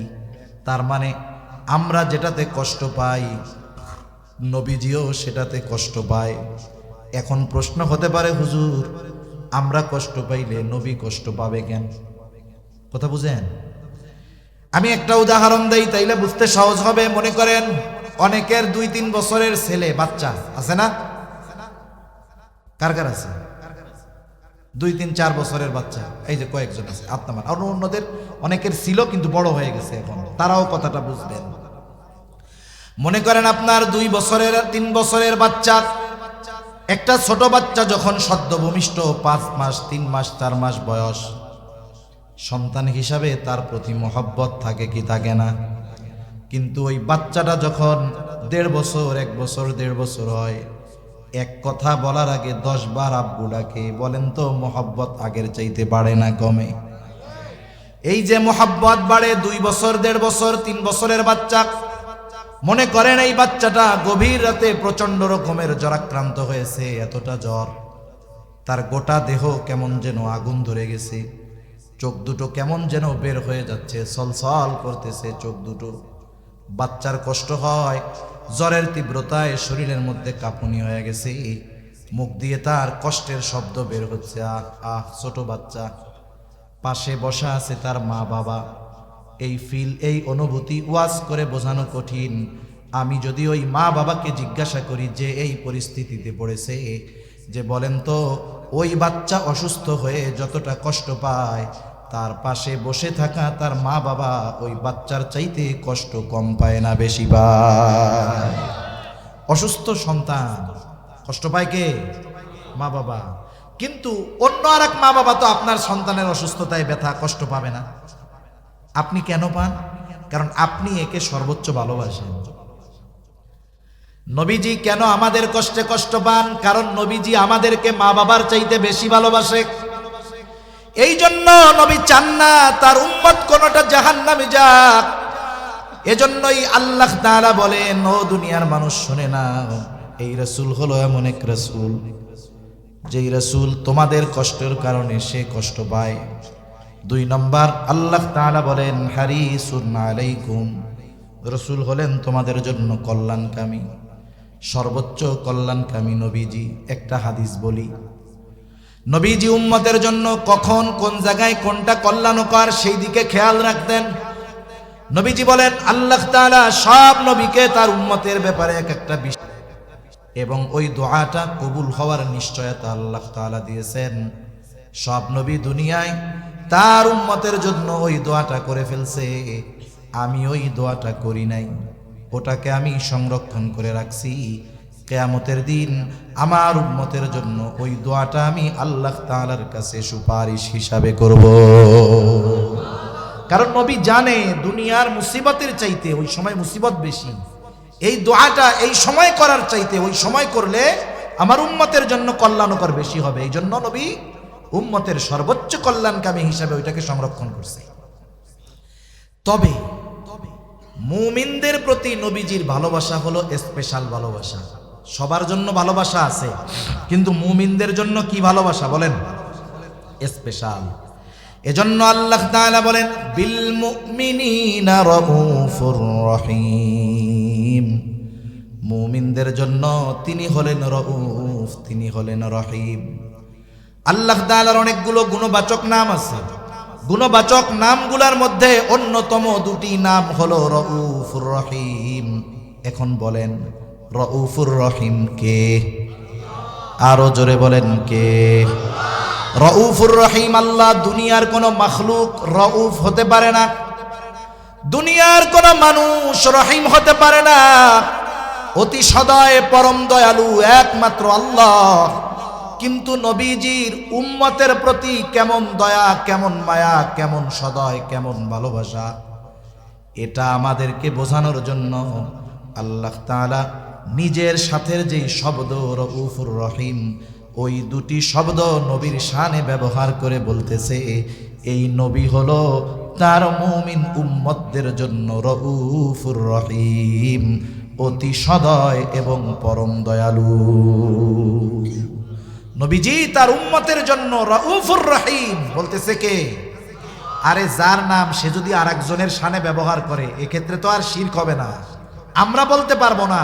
কিন্তু আল্লাহ বলতেছে এই নবী তার মুমিন উম্মতের জন্য রাউফুর রহিম তথা অতি সদয় পরম দয়ালু। কে? নবীজি। বলেন কে?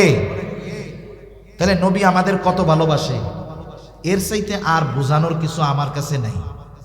নবীজি যে আমাদের, নবী আমরা কত ভালোবাসি সেটা পরে রাখেন, নবীজি আমাদের কত ভালোবাসে এর চাইতে আমি আর কেমনে বুঝাবো, আমার আর যোগ্যতা নাই। আপনারা বুঝতে পারছেন?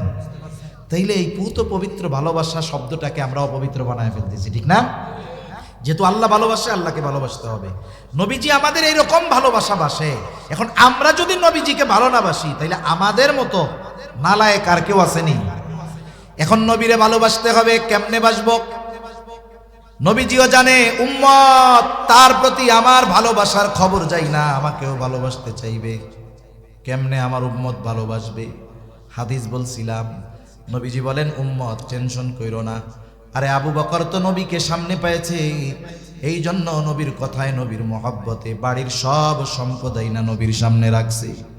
হযরতে তালহা নবীজিকে সামনে পেয়েছে, উহুদের ময়দানে শত্রুর অস্ত্রের আঘাতের সামনে নিজের বুকটাকে নবীর জন্য ডাল বানায়া দিছে। আমরা তো নবীকে সামনে পাই নাই, কেমনে ভালোবাসবো? নবীজিও জানায়া দেন কেমনে ভালোবাসবা, শোনো। মান আহাব্বা সুন্নতি ফাকাদ আহাব্বানি ওয়া মান আহাব্বানি কানা মাই ফিল জান্নাহ। নবীজি বলেন যে আমার সুন্নতকে অনুসরণ করলো, মোহাব্বত করলো, সে আমি নবীকে ভালোবাসলো। আর নবীকে যে ভালোবাসবে, নবী জানায় দেন নবীর সাথে সে জান্নাতে থাকবে।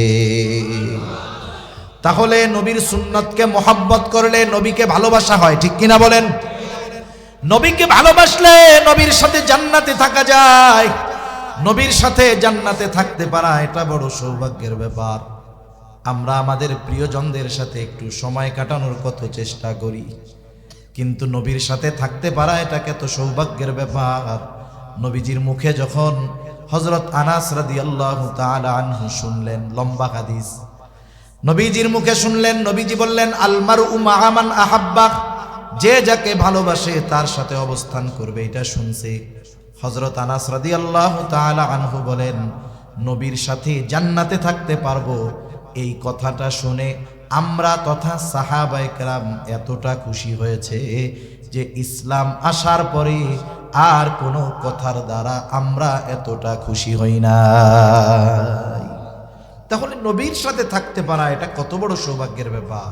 এখন নবীর সাথে যদি থাকতে হয় তাহলে তো আমাদেরকে আগে জান্নাতে যাওয়া লাগবে। জান্নাতে গেলেই না সুযোগ আছে, ঠিক না? এখন জান্নাতে যাইতে চাই কারা কারা? হাত উঁচা করি। নারায়ে তাকবীর, নারায়ে তাকবীর, নারায়ে তাকবীর। জান্নাতে যদি যেতে চাই, নবীজি বলেন কুল্লু উম্মতি ইয়াদখুলুনাল জান্নাতা ইল্লা মান আবা। নবী বলেন আমার সব উম্মত জান্নাতে প্রবেশ করবে, আবা উম্মত ছাড়া। জিজ্ঞাসা করা হলো ইয়া রাসূলুল্লাহ, আবা উম্মত কারা? নবীজি বলেন মান আতাআনি দাখালাল জান্নাহ ওয়া মান আসানি ফাকাদ আবা। নবীজি বলেন যারা আমার আনুগত্য করলো তথা আমার সুন্নাত অনুসরণ করলো এরা জান্নাতে যাবে, আর যারা আমার অনুসরণ করলো না, আনুগত্য করলো না, সুন্নাত মানলো না, নবীজি বলেন এরা আবা উম্মত, এরা জাহান্নামে যাবে। এই দুই হাদিসের সংমিশ্রণ করলে, এই দুই হাদিসের সার নির্যাস হলো নবীকে যারা, নবীর সুন্নাতকে যারা মুহাব্বতের সাথে অনুসরণ করবে ওই মানুষগুলো জান্নাতে যাবে এবং নবীর সাথে তারা থাকবে। এই নিয়ামত, এই বরকত আমরা সকলে অর্জন করতে চাই কি চাই না? তাহলে আফসোসের বিষয় হলো এটাও চাই নবীর জন্য জীবনও দিতে পারি, কিন্তু যদি নবীর জন্য সুন্নাতের কথা বলে সুন্নাত মানতে আমরা রাজি নেই। আপনি যদি নবীর জন্য জীবন দিতে পারেন তাহলে নবীর জন্য দাড়ি রাখতে সমস্যা কোথায়? আপনি যদি নবীর জন্য জীবন দিতে পারেন তাহলে নবীর জন্য লম্বা জামা গায়ে দিতে অসুবিধা কোথায়? তার মানে বোঝা গেল আমরা নবীকে যে ভালোবাসার কথা বলি এটা আসলে ফেক ভালোবাসা।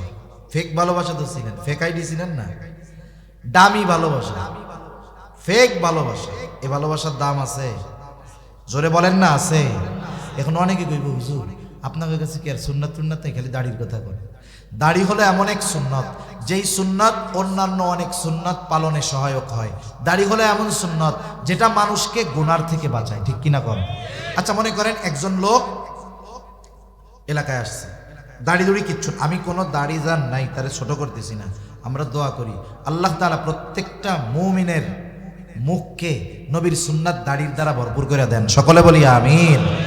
অনেক সময় হতে পারে, এমনটাও হতে পারে একজন দাড়িওয়ালা মানুষের আল্লাহর প্রতি যেই ভয় তার চাইতে দাড়িবিহীন লোকটার অন্তরে আরো বেশি ভয় থাকতে পারে কি পারে না? তাহলে আমরা আফসোস করি কেন? যেই লোকটার আল্লাহর প্রতি এত মোহাব্বত, এত ভালোবাসা, এই লোকটার সুন্নাত মানতে অসুবিধা কোথায়? এই জন্য তার জন্য আফসোস করি। দাড়িবিহীন লোককে ঘৃণা করি না, তাদের জন্য আমরা আফসোস করি। কি করি বলেন না? আফসোস কেন? কার জন্য করেন? যার প্রতি মোহাব্বত আছে তার জন্য, ঠিক কিনা? সেজন্য কোনো দাড়ি যার নাই তাকে কোনো সময় আমরা টিটকারি করে খোসা দিয়ে কথা বলবো না, যা বলার আমি বলি, আপনারা কিছু বলবেন না, দোয়া করবেন, বুঝাবেন। এখন দাড়ির কথা কেন বলি? এক নাম্বার, দাড়ি অনেক সুন্নাত পালনে সহায়ক হয়। একজনের মনে করেন দাড়ি নাই, সে দাড়ি রাখে নাই, এখন পরের দিন সকালবেলায় সে বাজারে লম্বা জুব্বা পাগড়ি লাগায়া তসবি লাগায়া সুন্দর মতো পীর সাহেবের মতো গেছে। যারা ওনারে চিনি অধিকাংশ কেউ দেখ দেখ কি বড় বাটপার, দেখছস সিটিং বাস, কি দাড়ি দুড়ি নাই, পীর সাহেব সাজছে, খোসা কথা বলবে কি বলবে না? এখন দেখেন, কিন্তু দাড়িওয়ালা যদি ওই পোশাকটা পরে যায় মানুষের তিরস্কারও করবে না, খোসাও মারবে না, কারণ পোশাকের সাথে সুরাতের সাথে একটা অ্যাডজাস্টমেন্ট আছে, ঠিক কিনা বলেন? এই যে দেখেন আপনি লম্বা জামা গায়ে দিতে এখন আপনার ঝামেলা মনে হয়, কিন্তু দাড়ি যখন রাখবেন না এটা গায়ে দিতে আর ঝামেলা মনে হবে না। এরকম অনেক সুন্নাত আছে, এক দাড়ির জন্য সহজ হয়ে যায়। আবার দেখেন দাড়ির জন্য গোনা থেকে বাঁচা যায়। মনে করেন রাস্তা দিয়ে একটা মেয়ে হেঁটে যাচ্ছে, এই জায়গায় দুইজন, একজন বেনামাজি দাড়িহীন আর একজন নামাজি দাড়িওয়ালা, নামাজি দাড়িবিহীন আর বেনামাজি দাড়িওয়ালা, দুইজনই তাকায় রয়েছে এদিকে। এখন মানুষজন যদি দেখে যে এই দুই লোক তাকায় আছে, ওই দাড়িবিহীন নামাজিরে কিছু বলবে না, দাড়িওয়ালারে বলবে ওরে বাবা দাড়িও রাখো আবার এরকম। তাহলে তার মানে দেখেন দাড়িওয়ালারা ইচ্ছায় না হলেও অনিচ্ছায়ও অনেক সময় গুনার থেকে বাঁচার চেষ্টা করে। এটা দাড়ির একটা আজমাত। কেন দাড়ি রাখেন না? অনেকে বলে দাড়ি রাখলে চাচা বলবে, আরে বলুক না চাচা, অসুবিধা কি? দুনিয়ায় যদি দাড়ি রাখার কারণে কেউ আপনারে তিরস্কার করে, এই তিরস্কৃত হইলেন দুনিয়ার কারো জন্য নয়তো নবীর সুন্নাতের জন্য হয়েছে, ঠিক কিনা বলেন? আরে আপনি যদি কোনো বড় নেতার জন্য মানুষের কথা শুনেন, মায়ের খান, নেতার কানে যদি খবর যায় যে ভাই এই যে অমুকে আপনার পক্ষে স্লোগান দেওয়ার কারণে এই মায়ের দিছে, এই দিছে, ওই নেতা আপনার টাইনে নিয়ে সবার সাথে সামনে হাত উঁচা করবে, দেখা ওই যে আমার একজন নিবেদিত কর্মী, আমার একজন একনিষ্ঠ ভক্ত। দুনিয়ার একজন নেতা যদি তার পক্ষে বলার কারণে তিরস্কৃত হয়, সে যদি মুহাব্বত করে কাছে নেয়, তাইলে মুহাম্মাদুর রাসূলুল্লাহর সুন্নাত অনুসরণ করতে গিয়ে যদি দুনিয়ার মানুষের কথা শুনতে হয়, মুহাম্মাদুর রাসূলুল্লাহ এই মুহাব্বতের প্রতিদান আল্লাহ তাআলার কাছ থেকে নিয়ে দিবেন কি দিবেন না? নবীজির জন্য কথা শুনলে ওই তিরস্কার হবে পুরস্কার। অনেকে বলে হুজুর দাড়ি রাখবো কয়দিন পরে, কোন সময়? বিয়ে শাদী করে লই। তুমি বিয়ে শাদী, দাড়ি থেকে বিয়ে শাদী ঠেকে থাকে নাকি? এই হুজুরকে জিজ্ঞাসা করেন তো, একজনে কি দাড়ির জন্য, বিয়ের জন্য দাড়ি দুড়ি ফালানো লাগছে নাকি? একজনের তো লাগে নাই। তাহলে কেন দাড়িতে বিয়ে তো ঠেকে না? বলে হুজুর দাড়িওয়ালা ছেলে মেয়েরা পছন্দ করে না। বলে মেয়ে দাড়িওয়ালা ছেলে পছন্দ করে না। আমি বলি যেই মেয়ে দাড়িওয়ালা বা দাড়ি পছন্দ করে না, সে কখনোই ভালো মেয়ে হতে পারে না, ঠিক কিনা বলেন? যে নবীকে, নবীর সুন্নাতকে অপছন্দ করে, সে ভালো হয় কেমনে? আপনি হয়তো ওর বংশ, ওই আখেরাতে কি হবে জানি না, কিন্তু ওই মেয়ের বদৌলতে দুনিয়ায় আশা করি ছোট জাহান্নাম দেখতে পারবেন, ঠিক কিনা বলেন? পারিবারিক অশান্তির আরেক নাম হলো ছোট জাহান্নাম, মনে রাখবেন। পারিবারিক অশান্তির আরেক নাম কি? ছোট জাহান্নাম। আরেকজনরে আনছেন, টাকা পয়সা নাই, গরিবের মেয়ে, চেহারা অনেক সুন্দর না, কিন্তু দিনদার। হয়তো এই মেয়েটা বংশীয় না, সুন্দর না, টাকা পয়সা অনেক নাই। বিবাহের আগের ভালোবাসা মানে বিফোর ম্যারেজ আর আফটার ম্যারেজ ভালোবাসার মধ্যে তফাৎ আছে। আপনি দুনিয়াতে যত মেয়ের বিবাহ বিচ্ছেদ দেখবেন, দুই বাচ্চা বিবাহ বিচ্ছেদ হয়ে গেছে, অধিকাংশ মেয়ের চেহারা দেখবেন সুন্দর। কালো মেয়েদের বিবাহ বিচ্ছেদ শতকরা একটা হয় কিনা সন্দেহ আছে। কালো মেয়েদের বিবাহ বিচ্ছেদ ক্যারেক্টার জনিত, চরিত্রজনিত কারণে খুব কম হয়। কিন্তু এই যে বিবাহ বিচ্ছেদগুলো হয়, দুই বাচ্চারা আর একজনের সাথে চলে গেছে, বিবাহ বিচ্ছেদ করছে, খোঁজ নিয়ে দেখেন অধিকাংশের চেহারা সুন্দর। আমি বললাম ভুল না মিথ্যা? যদি এইটাই হইতো তাইলে সুন্দরী যারা, এই চিত্রনায়িকারা নাকি সুন্দরী, ওদের এক একজনের বিবাহ হয়, কারো হাফ ডজন, কারো 1 ডজন, কারো 1 হালি বিয়ে হয়, কোটি টাকার কাবিন হয়, ওই বেলুনের মতো বিশাল আয়োজন করে বিবাহ হয়। ফুটুস করে একদিন দেখি যে এদের মধ্যে বলে বিবাহ শাদী আর নাই। তাহলে আফটার ম্যারেজ আর বিফোর ম্যারেজ ভালোবাসার মধ্যে তফাৎ আছে। বিফোর ম্যারেজ মানে বিবাহের পূর্বের ভালোবাসাতে প্রায়োরিটি পায় চেহারা, টাকা পয়সা, বংশ। কিন্তু আফটার ম্যারেজ স্বামী স্ত্রীর এই ভালোবাসার মধ্যে প্রাধান্য পায় আখলাক, চরিত্র, দিনদারিতা, ঠিক কিনা বলেন? তাহলে যেটা আমার জীবনের প্রয়োজন সেটা আগের থেকে ধরে নিলে সমস্যা কোথায়? এজন্য যারা বলে যে দাড়ি রাখলে সুন্দর ভালো মেয়েরা পছন্দ করবে না, আমি বলি যেই মেয়ে দাড়ি পছন্দ করে না ওই মেয়ে কশ্চিনকালে ভালো হতে পারে না। সর্বশেষ একটা কথা বলি, এ দুনিয়া থেকে আমরা কেউ থাকতে পারবো? আমাদের পূর্বপুরুষ কেউ থাকতে পারে নাই। আপনাদের মাইকেও মাঝে মধ্যে মানুষ মারা গেলে এলান করে না, অমুকে ইন্তেকাল করছে। এখন তো আমরা ওই এলান শুনতেছি, একদিন আমার আপনার এলান এরকম করবে নাকি? 2-4 জন আছেন না হুজুর আমি অমৃত সুধা পান করেছি, আমার কোনো অসুবিধা নেই, আমি আবে হায়াত খাইছি, এরকম কেউ আছে দুনিয়ায়? কেউ থাকতে পারবে না। আমি শুধু একটা চিন্তা আপনাদের মাথায় ঢুকায় দিতে চাই, একটু চিন্তা করেন।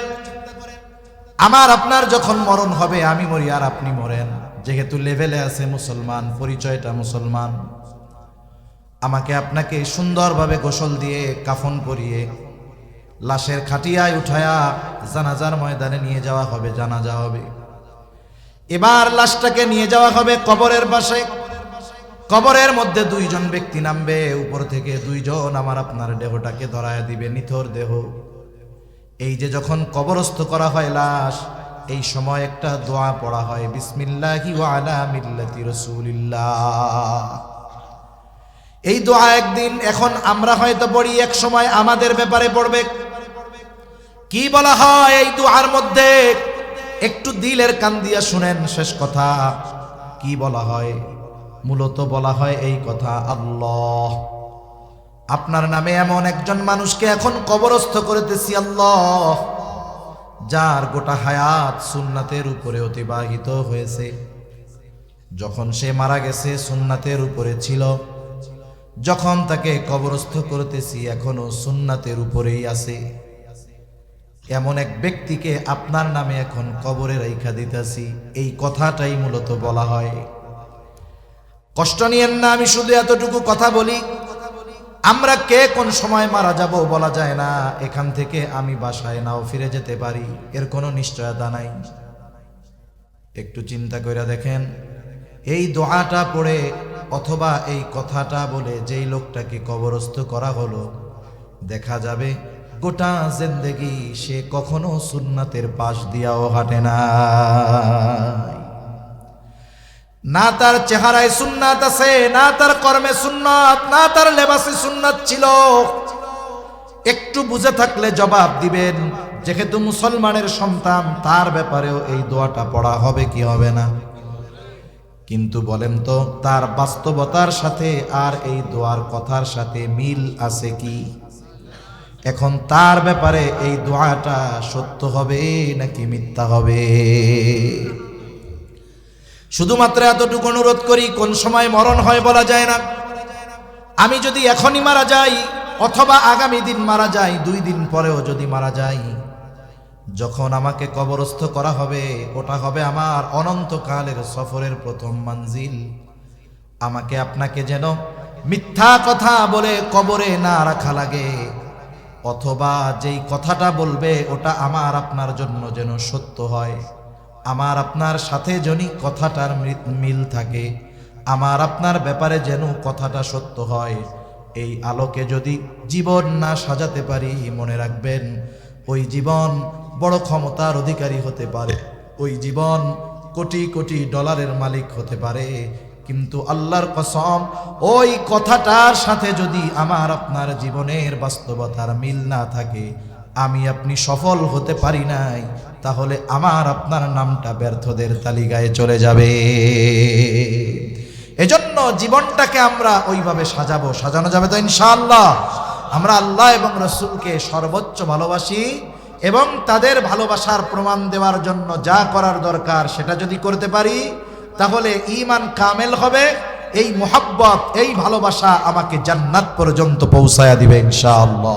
আল্লাহ সুবহানাহু ওয়া তাআলা আমাদের সবাইকে আল্লাহ এবং রাসূলের প্রতি প্রকৃত মুহাব্বত ধারণের প্রদর্শনের তৌফিক আল্লাহ তাআলা দান করেন। সকলে বলি আমিন। ওয়া আখিরু দাওয়ানা আনিল হামদুলিল্লাহি রাব্বিল আলামিন। আসসালামু আলাইকুম ওয়া রাহমাতুল্লাহি ওয়া বারাকাতুহু। দুরূদ শরীফ পড়ি। আল্লাহুম্মা সাল্লি আলা মুহাম্মদ ওয়া আলা আলি মুহাম্মাদিন কামা সাল্লাইতা আলা ইব্রাহিম ওয়া আলা আলি ইব্রাহিম ইন্নাকা হামিদুম মাজিদ। اللهم بارك على محمد وعلى آل محمد كما باركت على إبراهيم وعلى آل إبراهيم إنك حميد مجيد.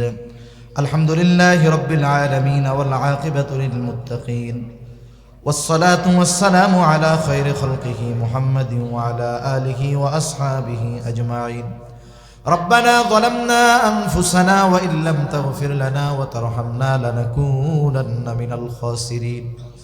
ربنا آتنا في الدنيا حسنة وفي الآخرة حسنة وقنا عذاب النار. ربنا لا تزغ قلوبنا بعد إذ هديتنا وهب لنا من لدنك رحمة إنك أنت الوهاب. وأفوض أمري إلى الله إن الله بصير بالعباد. حسبنا الله ونعم الوكيل نعم المولى ونعم النصير. اللهم حاسبنا حسابا يسيرا. اللهم حاسبنا حسابا يسيرا. اللهم إنك عفو كريم تحب العفو فاعف عنا. ওগো দয়াময় আল্লাহ, গভীর রাত পর্যন্ত দিনই আলোচনা করার পরে গুনাহ মাখা হাত আমরা তুলে ধরেছি আল্লাহ। রাত যত গভীর হয় দুনিয়ার মানুষের দরজাগুলো বন্ধ হয়ে যায়, আর রাত যত গভীর হয় আপনার রহমতের দুয়ার তত উন্মোচিত হয়। আয় আল্লাহ, আমরা গুনাহগার, আপনি গফফার। আমরা গুনাহ করতে ভালোবাসি আল্লাহ, আপনি ক্ষমা করতে ভালোবাসি। আয় আল্লাহ, আপনি আপনার গফুর, গফফার, রহিম, রহমান নামের উসিলায় যে যেখান থেকে হাত উঁচু করেছে আল্লাহ, আমাদের সকলের বিগত জীবনের সকল ধরনের গুনাহগুলো আপনি মাফ করে দেন। আয় আল্লাহ, আমাদের আত্মীয় স্বজনের গুনাহগুলো মাফ করে দেন। যারা দুনিয়া ছেড়ে অন্ধকার গহীন কবরে চলে গেছে আল্লাহ, গুনাহগুলো মাফ করে কবরগুলো আপনি জান্নাতের টুকরো বানায়া দেন ইয়া রাব্বাল আলামিন। আমাদের মধ্যে যারা অসুস্থ, সুস্থতা দান করেন আল্লাহ। আয় আল্লাহ, খাস করে আজকের এই মাহফিল আপনি কবুল আর মঞ্জুর করে নেন। যেই মসজিদ এলাকাবাসীর উদ্যোগে মাহফিল, আয় আল্লাহ আপনি মসজিদ ও এলাকাবাসীকে কবুল আর মঞ্জুর করে নেন ইয়া রাব্বাল আলামিন। খাস করে এই মাহফিল কামিয়াবির জন্য ও মসজিদকে ভালোবেসে যে যেভাবে সহযোগিতা করেছে আল্লাহ, সকলের ছোট বড় সকল প্রকার সাহায্য সহযোগিতা কবুল আর মঞ্জুর করে নেন। সকলের মনের নেক আশা কবুল করে নেন ইয়া রাব্বাল আলামিন। তামাম দুনিয়ার মুসলমানদের জান মাল ইজ্জত হেফাজত করেন। খাস করে ফিলিস্তিনের মাজলুম মুসলমানদের হেফাজত করেন। আয় আল্লাহ, যারা জালেমদের বিরুদ্ধে জিহাদ করতেছে আল্লাহ, আয় আল্লাহ আপনি তাদের জন্য আসমানি সাহায্য পাঠান। আয় আল্লাহ, খাস করে আমরা যারা হাত উঁচু করেছি আল্লাহ, আমাদের মধ্যে হয়তো অনেকের মা নাই, অনেকের বাবা নাই। আয় আল্লাহ, মা বাবা কত বড় নেয়ামত, যার নাই সে বোঝে মা বাবা কত বড় নেয়ামত। আয় আল্লাহ, অনেকে হয়তো নিজের হাতে মোহাব্বতের মা বাবাকে কবরে শোয়া রাখছে আল্লাহ। দুনিয়ার অপর প্রান্তে আমেরিকার খবর মুহূর্তের ভিতরে পাওয়া যায়, দেখা যায়। 3 হাত মাটির নিচে মোহাব্বতের মা বাবা কবরের খবর জানাও যায় না, দেখাও যায় না। আয় আল্লাহ, যেই মা বাবা দুনিয়ায় সন্তানের শান্তি আরামের চিন্তা করে আল্লাহ সকল প্রকার ত্যাগ স্বীকার করে আল্লাহ, অনেকের মা বাবা হয়তো গুনার কারণে ওই গহীন কবরের মধ্যে শাস্তিতে আছে। আয় আল্লাহ, আমাদের মধ্যে যাকে পছন্দ, যারা আমল পছন্দ, তারা আমলের ওসিলায় ওই মা বাবার কবরের আযাব আল্লাহ আপনি মাফ করে দেন। কবরগুলো জান্নাতের টুকরো বানায় দেন। কিয়ামতের দিন হিসাব সহজ করে জান্নাতের ব্যবস্থা আপনি করে দিয়েন। যাদের মা বাবা বেঁচে আছে আল্লাহ, সুস্থ দীর্ঘ নেক হায়াত আপনি দিয়ে দিয়েন। আয় আল্লাহ, যারা অভাবে আছে অভাব দূর করে দেন। যারা ঋণগ্রস্ত আছে ঋণ পরিশোধের তৌফিক আল্লাহ আপনি দিয়ে দেন। সকলের আয়ের ভিতরে বরকত দেন। বরকতময় প্রশস্ত হালাল রিজিকের ব্যবস্থা আপনি করে দেন। যারা বেকার আছে উত্তম হালাল কর্মসংস্থানের ব্যবস্থা করে দেন। খাস করে আল্লাহ, আমাদের স্ত্রী সন্তান আমাদের জন্য চক্ষু শীতলকারী হিসাবে কবুল করে নেন। মা বোনদের কবুল করেন, পর্দানিশীন বানায় দেন। 5 ওয়াক্ত নামাজ যথাযথভাবে আদায় করার তৌফিক আল্লাহ আপনি দিয়ে দেন ইয়া রাব্বাল আলামিন। বেনামাজিদের নামাজি বানায় দেন। সুন্নাত বিহীন মানুষগুলোকে আপনি সুন্নাতওয়ালা বানায় দেন। আমাদের অন্তর আপনার এবং আপনার হাবিবের ভালোবাসা দিয়ে ভরপুর করে দেন ইয়া রাব্বাল আলামিন। সকল প্রকার পাপ ও অশ্লীলতা থেকে আমাদের বেঁচে থাকার তৌফিক ও হিম্মত আল্লাহ আপনি দিয়ে দেন। আয় আল্লাহ, কত যুবক যুবতী না জানি আজকে পাপাচারে লিপ্ত আছে আল্লাহ। আয় আল্লাহ, অনেক তরুণ যুবক পাপ থেকে বেঁচে থাকার চেষ্টা করে। আয় আল্লাহ, ওই তরুণ যুবকরা সহ আমাদেরকেও পাপ থেকে বেঁচে থাকার তৌফিক ও হিম্মত দেন। আয় আল্লাহ, যারা পাপাচারে লিপ্ত আছে তাদেরকে সহি বুঝদান করেন আল্লাহ। আমাদের নসল আগামী প্রজন্মকে হেফাজত করেন। ঈমান বিধ্বংসী ষড়যন্ত্র চক্রান্ত প্রত্যেকটা মুসলমানকে অনুধাবন করার বুঝবার তৌফিক আল্লাহ আপনি দিয়ে দেন ইয়া রাব্বাল আলামিন। আমাদের এই জিন্দেগি হায়াত উলামা ইকরামের পরামর্শ তত্ত্বাবধানে অতিবাহিত করার তৌফিক দিয়ে দেন আল্লাহ। আয় আল্লাহ, আমাদের সকলকে বারবার মক্কা মদিনা জিয়ারত করার তৌফিক আল্লাহ আপনি দেন। আয় আল্লাহ, কার মনে কি চাওয়া জানি না, সকলের মনের নেক চাওয়া নেক আশা গুলো কবুল আর মঞ্জুর করে নেন। আমাদেরকে সকল কল্যাণ দেন, সকল অকল্যাণ থেকে হেফাজত করেন ইয়া রব্বাল আলামিন। সর্বোপরি শেষ চাওয়া আজকের মতো, আয় আল্লাহ, মালাকুল মউত কোন সময় মৃত্যুর পয়গাম নিয়ে হাজির হয় বলা যায় না। ইয়া রব্বাল আলামিন, জানি না, হতে পারে আমাদের মধ্যে কারো নামটা হয়তোবা আসমানি দপ্তরে মৃত বলে লেখা হয়ে গেছে, হয়তোবা কারো কাফনের কাপড় বাজারের কাপড়ের দোকানে চলে আসছে আল্লাহ, হয়তোবা কারো কবরের চাটাইটা চাটাইয়ের দোকানে চলে আসছে, হয়তোবা কারো কবরের বাসটা ঝাড়ের মধ্যে পেকে গেছে আল্লাহ। আয় আল্লাহ, মালাকুল মউত যখন মৃত্যুর পয়গাম নিয়ে হাজির হবে, ওই কঠিন মুহূর্তে কেউ আমার উপকারে আসতে পারবে না। আয় আল্লাহ, ওই কঠিন মুসিবতের সময় আপনি আপনার গুনাহগার বান্দাদের ভুলে যায়েন না। আয় আল্লাহ, আপনার প্রত্যেকটা গোলামের জবানে ওই মুসিবতের সময় আপনি তাওহীদের কালিমা নসিব করায়া দিয়ে। ইহদিনাস সিরাতাল মুস্তাকিম, ইহদিনাস সিরাতাল মুস্তাকিম, সিরাতাল লাযীনা আন'আমতা আলাইহিম গায়রিল মাগদুবি আলাইহিম ওয়ালাদ-দাল্লিন। রব্বি ইজআলনি মুকিমাস সালাতি ওয়া মিন যুররিয়্যতি রব্বানা ওয়া তাকাব্বাল দুআ। ربنا اغفر لي ولوالدي وللمؤمنين يوم يقوم الحساب.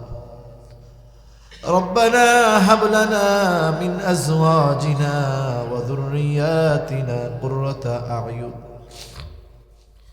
وجعلنا للمتقين إماما. رب ارحمهما كما ربياني صغيرا.